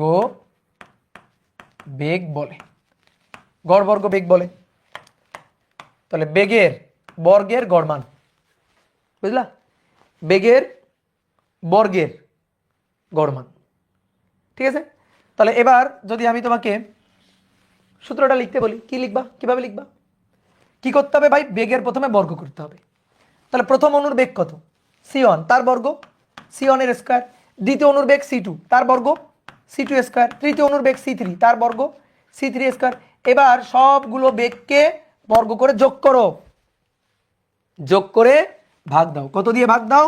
n দিয়ে ভাগ দাও। কত দিয়ে ভাগ দাও? n দিয়ে ভাগ দাও। এই তো হয়ে গেল। বলো তো এবার এককটা কি হবে দেখি? একক, এককটা কি হবে? বেগে দেখো বেগের বর্গ, তাকে সংখ্যা দিয়ে ভাগ দিচ্ছ, তাহলে বেগের বর্গ অর্থাৎ metre per second square, sorry metre per second তার স্কয়ার। তাহলে কি হবে? Metre square per second square, এটা হবে। ওকে, এবার আরেকটা জিনিস হচ্ছে মূল গড় বর্গ বেগ। এটাই হচ্ছে সবচেয়ে ইম্পর্টেন্ট জিনিস, মূল গড় বর্গ বেগ অথবা বর্গমূল গড় বর্গ বেগ, বর্গমূল গড় বর্গ বেগ। পাখি পাকা পেঁপে খায়, বলো তো দেখি 10 বার বলো টানা। পাখি পাকা পেঁপে খায়, বলো দেখি 10 বার টানা বলো। কি আটকে গেছে না? এবার বলো দেখি বর্গমূল গড় বর্গবেগ বলো, বর্গমূল গড় বর্গবেগ, বর্গমূল গড় বর্গবেগ, বর্গমূল গড় বর্গবেগ বলো। দেখো এটা কিছুক্ষণ পর উল্টা পাল্টা হয়ে যাবে। তো দেখো বর্গমূল গড় বর্গবেগ লাস্টের দিক থেকে আসতে হবে, লাস্টের দিক থেকে। বেগের বর্গের গড় মানের বর্গমূলকে, বেগের বর্গ করব তারপরে তার গড় করব, করে তার বর্গমূল, মূল মানে বর্গমূল আর কি, এই যে পরের লাইনে লেখা আছে মূল মানে বর্গমূল। তাহলে আসলে লিখি কোনো গ্যাসের সকল অণুর বেগের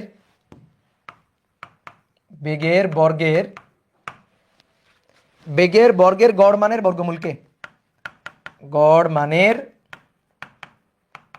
বর্গমূলকে, মূল গড় বর্গবেগ বলে, মূল গড় বর্গবেগ বলে। এটাকে কিভাবে লিখবো সূত্রটা দেখো, তাকাও বোর্ডে তাকাও। বেগের বর্গ তার গড় দেন তার বর্গমূল, বুঝছো? এগুলো করা যাবে না কিন্তু, এই যে এইটা লিখলা হবে না কিন্তু। এটা কি করছো জানো?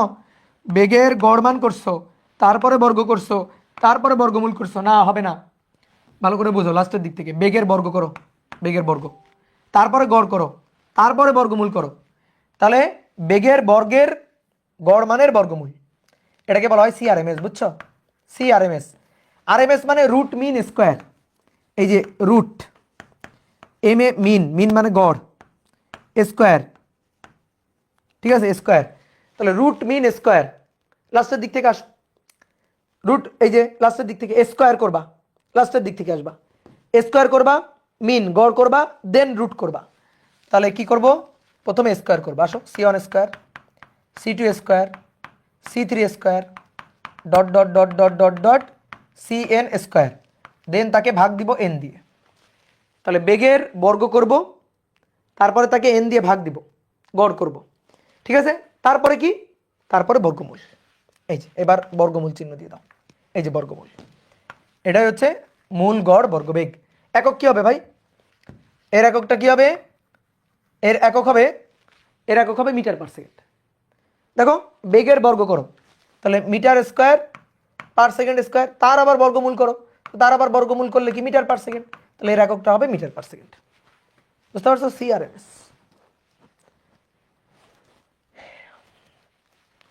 গড় বেগটাকে কিন্তু সি অ্যাভারেজও বলে, ঠিক আছে? গড় বেগ সি অ্যাভারেজ, এবি দিয়েও লেখে। কি ক্লিয়ার? বোঝা গেছে? এবার কথা হচ্ছে ভাই, গড় বেগ দিয়ে যদি কাজ হয়ে যায়, তাহলে গড় বর্গ বেগ, মূল গড় বর্গ বেগ এগুলা কেন? এই তো এটাই একটা কোশ্চেন। দেখো মনে করো একটা দেওয়াল,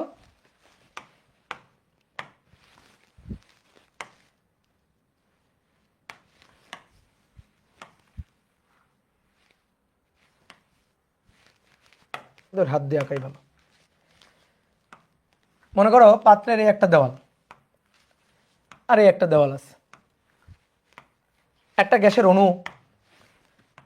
গ্যাসের অণু ধরো, সেটা গিয়ে এই দেওয়ালে দিয়ে ধাক্কা লাগলো। কত বেগে ধাক্কা লাগলো? 2 মিটার পার সেকেন্ড বেগে ধাক্কা লাগলো। 2 মিটার পার সেকেন্ড বেগে ধাক্কা লাগার পরে অণুটা আবার ধরো এই দিক বরাবর ফিরে আসলো 2 মিটার পার সেকেন্ড বেগে, ঠিক আছে? বা ধরো দুইটা অণু, ঠিক আছে দুইটা অণু ধরো, একটা অণু এদিকে যাচ্ছে 2 মিটার পার সেকেন্ড বেগে, ধরো এই পাত্রের মধ্যে দুইটা অণু আছে, একটা অণু এদিকে যাচ্ছে 2 মিটার পার সেকেন্ড বেগে, দ্যাট ইজ C1, আর একটা অণু এইদিকে আসতেছে 2 মিটার পার সেকেন্ড বেগে, that is C2, 2 metre per second বেগে। আমি যদি তোমার বলি এদের গড় বের করো তো, এদের গড় মান বের করো তো, তাহলে সি অ্যাভারেজ দুইটা না, তাহলে সি অ্যাভারেজ, তাহলে C1 plus C2 divided by 2 বেগের গড়। তাহলে C1 এর মান 2, C2 এর মান -2। কেন? এই দিকটাকে যদি আমরা পজিটিভ চিন্তা করি, তাহলে এই দিকটা নেগেটিভ, বেগ হচ্ছে ভেক্টর রাশি, তাহলে এটা যদি পজিটিভ হয় তাহলে এইটা হচ্ছে নেগেটিভ, তাহলে এটা প্লাস এটা নেগেটিভ, 2 দিয়ে ভাগ করলাম, তাহলে কত হইলো? 0 হইলো। এটাই হচ্ছে সমস্যা, গড়ের সমস্যা হচ্ছে এটা। তুমি ধরো গড় হিসাব করতে যাইতেছো, তো গড় হিসাব করে তুমি কি পাইলা? তুমি তো শূন্য পাইলা ভাই। গড় হিসাব করে পাইলা কত? শূন্য। আমি গড় বেগ চাইতেছি, এখানে তো এই অণুটার বেগ ছিল, এই অণুটার বেগ ছিল, দুইটা অণুরই বেগ ছিল, তাহলে গড়ের মান তো আমার শূন্য পাওয়ার কথা না, আমি তো গড় একটা বেগের মান পাওয়ার কথা। তাহলে এই ক্ষেত্রে হিসাবটা বলো তো কেমন হওয়া উচিত? এই ক্ষেত্রে হিসাবটা কেমন হওয়া উচিত? যে ভাই আপনি ওই চিহ্ন টিহ্ন বাদ দেন, বেগের মান কত 2, বেগের মান কত 2 নেন, যোগ করেন, যোগ করে এবার গড় করেন, এবার 2 দিয়ে ভাগ দেন। তাহলে শুধু মান নিয়ে হিসাব করলে কিন্তু আমি বেগের গড় মানটা পাইতাম। তো এই কাজটা করার জন্যই মূল গড় বর্গবেগটা হিসাব করা হয়েছে, যে গড় নিলেই সমস্যা। কিন্তু আমি যদি মূল গড় বর্গবেগ নিতাম তাহলে কিন্তু এই সমস্যাটা হইতো না, যদি মূল গড় বর্গবেগ নিতাম। দেখো এটা হচ্ছে গড় মান, গড়, এই যে গড় বেগ, তাহলে গড় বেগে একটা সমস্যা আমরা বুঝতে পারতেছি, যে গড় বেগে একটা সমস্যা আছে, যে এইটা একটা সমস্যা।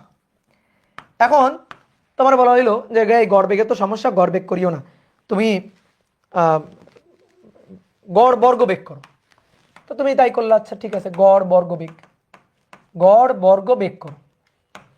তাহলে বেগের বেগের বর্গের গড়, বেগের বর্গের দেন গড়, তাহলে c1 square c2 square divided by 2, তাহলে c1 2 square minus 2 square divided by 2, তাহলে উপরে 2 এর বর্গ 4, নিচে 2 এর বর্গ, উপরে 2 এর বর্গ 4 ভাগ 2, তাহলে 4 আর 4 8 ভাগ 2, 8 ভাগ 2 কত 4। এবার একক কি হলো? একক হলো metre square per second square. কিন্তু আমি তো ভাই মিটার পার সেকেন্ড চাই, আমি তো বেগ চাই, আমি ভাই বেগ চাই, আমি বেগ চাই, বুঝলা? এটা তো বেগের বর্গ, তাহলে কি করলে বেগ পাওয়া যাবে? বলো কি করলে বেগ পাওয়া যাবে? এইটারে এই যে বেগের বর্গ করলাম দেন গড় করলাম, কিন্তু এটা তো আমি চাই না, আমি তো চাই বেগের মানটা। তাহলে এরে যদি রুট করি তাহলেই তো আমি ফিরে পাবো। তাহলে বেগের বর্গ তারপরে গড়, বর্গ করে গড় করলেই মাইনাসটা আর আসে না, মানে এই শূন্যটা আর আসে না।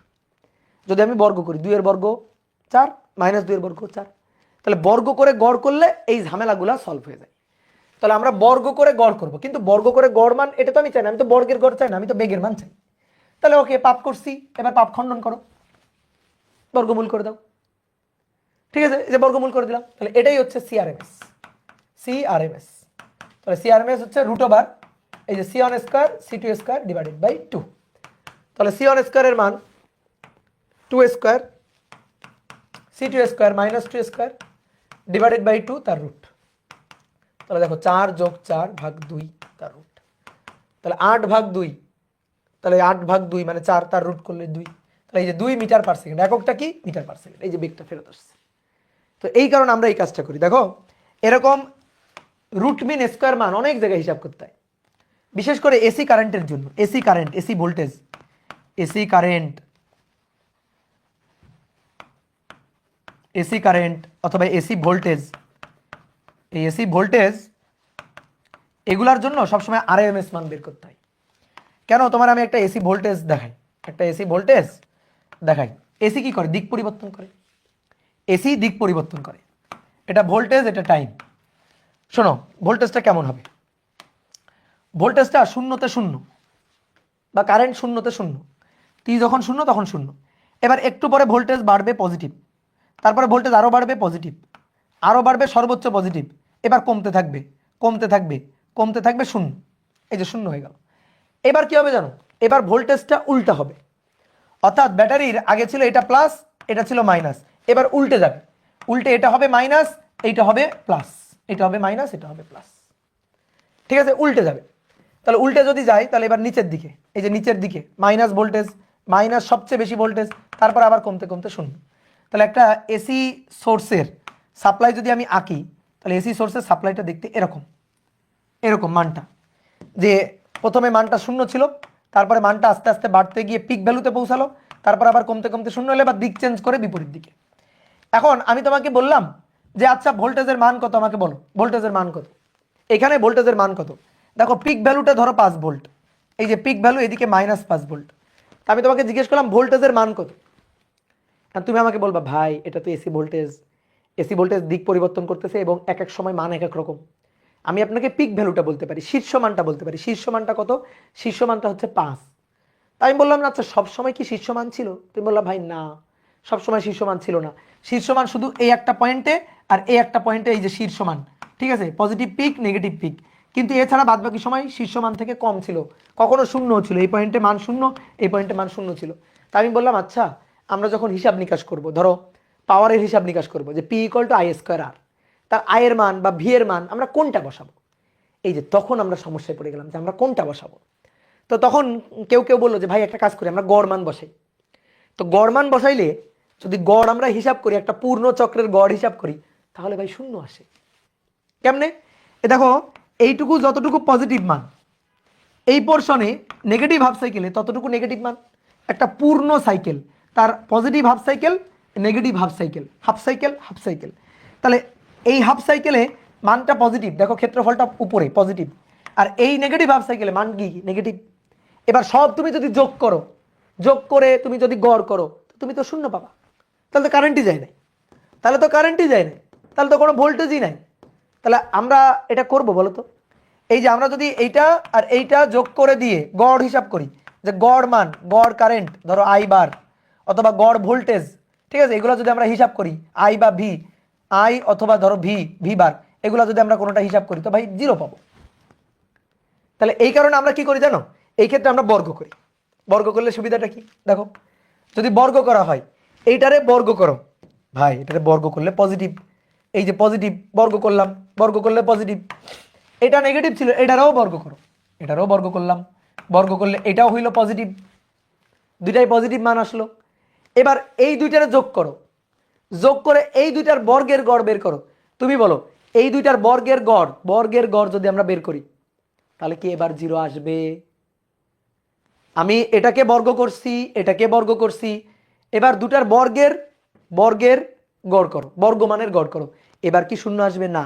কিন্তু এটা তো কারেন্টের বর্গমান, এটা তো দেখো কারেন্টের বা ভোল্টেজের এই যে বর্গের গড়, এটা তো আমি চাই না। ভোল্টেজের বর্গের গড়, এটা তো আমি চাই না, আমি তো ভোল্টেজ চাই। তাহলে কি করব? তুমি বর্গ করে অন্যায় করছো না, তাহলে এবার এসে অন্যায় খণ্ডন করো। কি করলে অন্যায় খণ্ডন হবে? তুমি তো বর্গ করে ফেলছো, তাই না? কি করলে এবার অন্যায় খণ্ডন হবে? তাহলে বর্গমূল করলে, তাহলে এখানে বর্গমূল করে দাও, এই যে এখানে বর্গমূল করে দাও, এখানে বর্গমূল করে দাও, তাহলে তো অন্যায় খণ্ডন হয়ে যাবে। তাহলে এইটা কি? এইটা হচ্ছে আইআরএমএস, আর এটা কি? এটা হচ্ছে ভিআরএমএস। আইআরএমএস আর এটা হচ্ছে ভিআরএমএস। বুঝতে পারছো? তো এখান থেকে আসলে রুট মিন স্কোয়ার মানটা আসে। তা এই কারণে আমরা গ্যাসের বেগ বলতে এই যে এইটাকে গুরুত্ব দিব না, গড় বেগকে গুরুত্ব দিব না।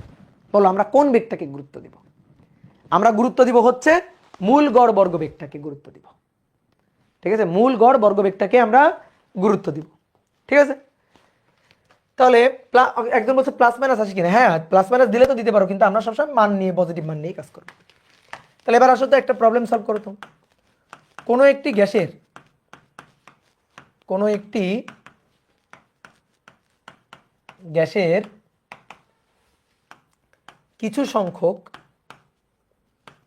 কিছু সংখ্যক অণুর বেগ যথাক্রমে, অণুর বেগ যথাক্রমে 4 কিলোমিটার পার সেকেন্ড, 4 কিলোমিটার অনেক বেশি, 4 metre per second, 4.5 metre per second, 3.2 metre per second, 4 metre per second, 4.1 metre per second, 4.5 metre per second, 3.8 metre per second, 3.3 metre per second, 3.6 metre per second, 3.8 metre per second, এটা দেওয়া আছে। এবার তোমার গড় বেগ 2, গড় বর্গবেগ 3, মূল গড় বর্গবেগ, মূল গড় বর্গবেগ 4, বেগের গড়ের বর্গমান,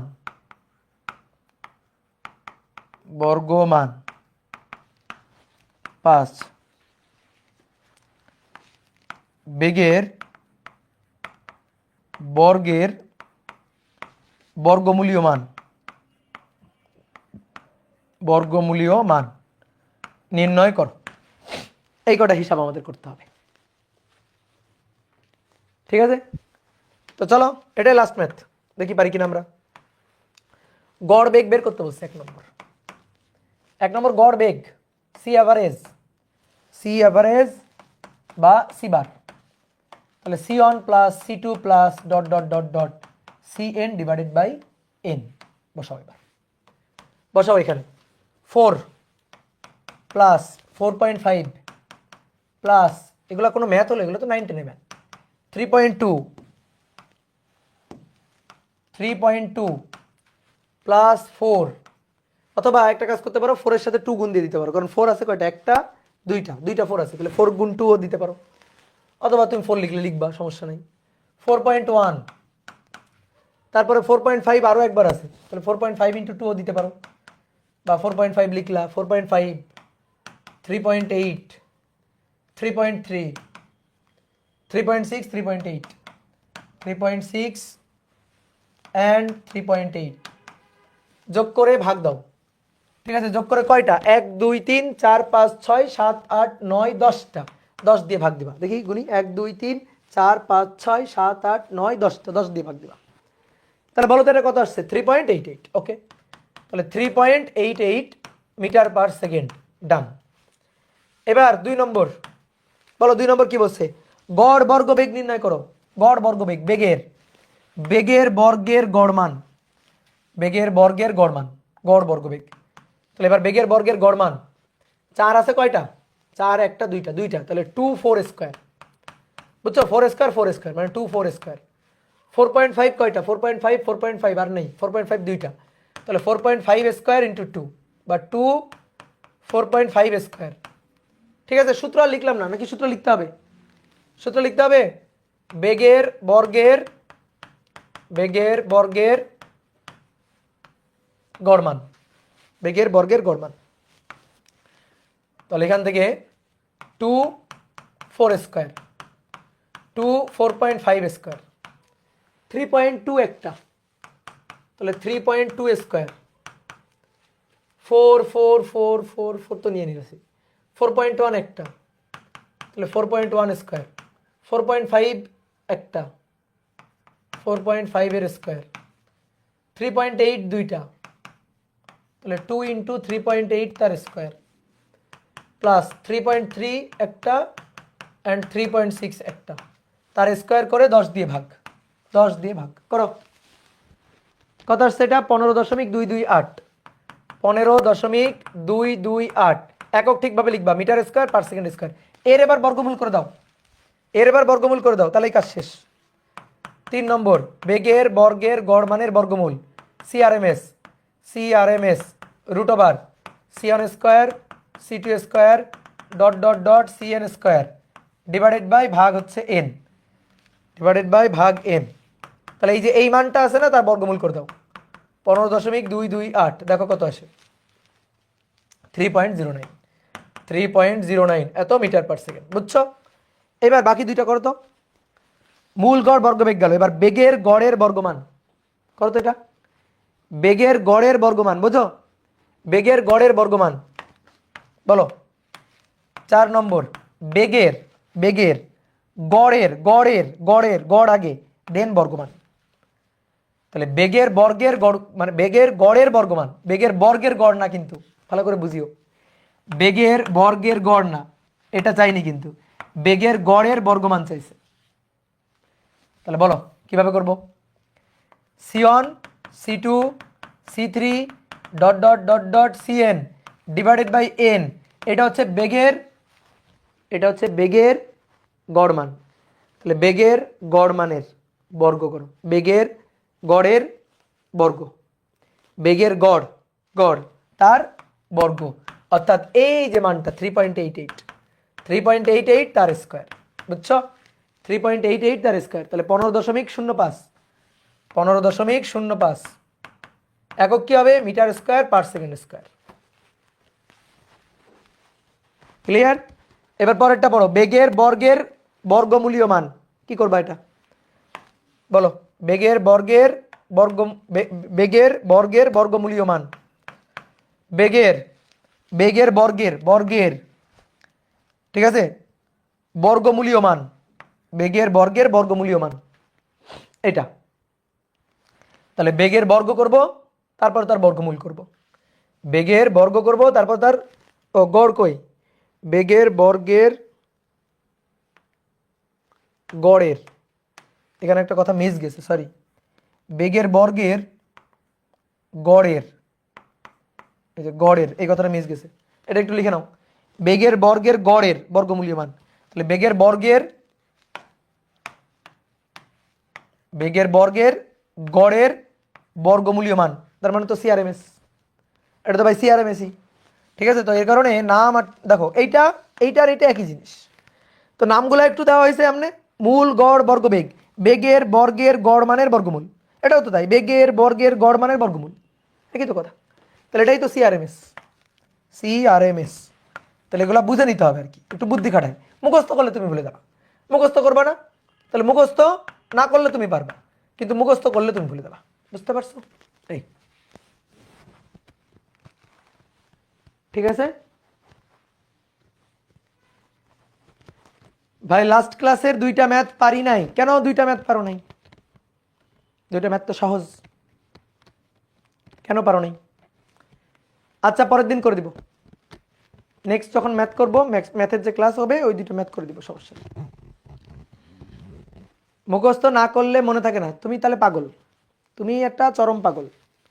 মুখস্থ করো বলেই মনে থাকে না, মুখস্থ না করলেই মনে থাকতো।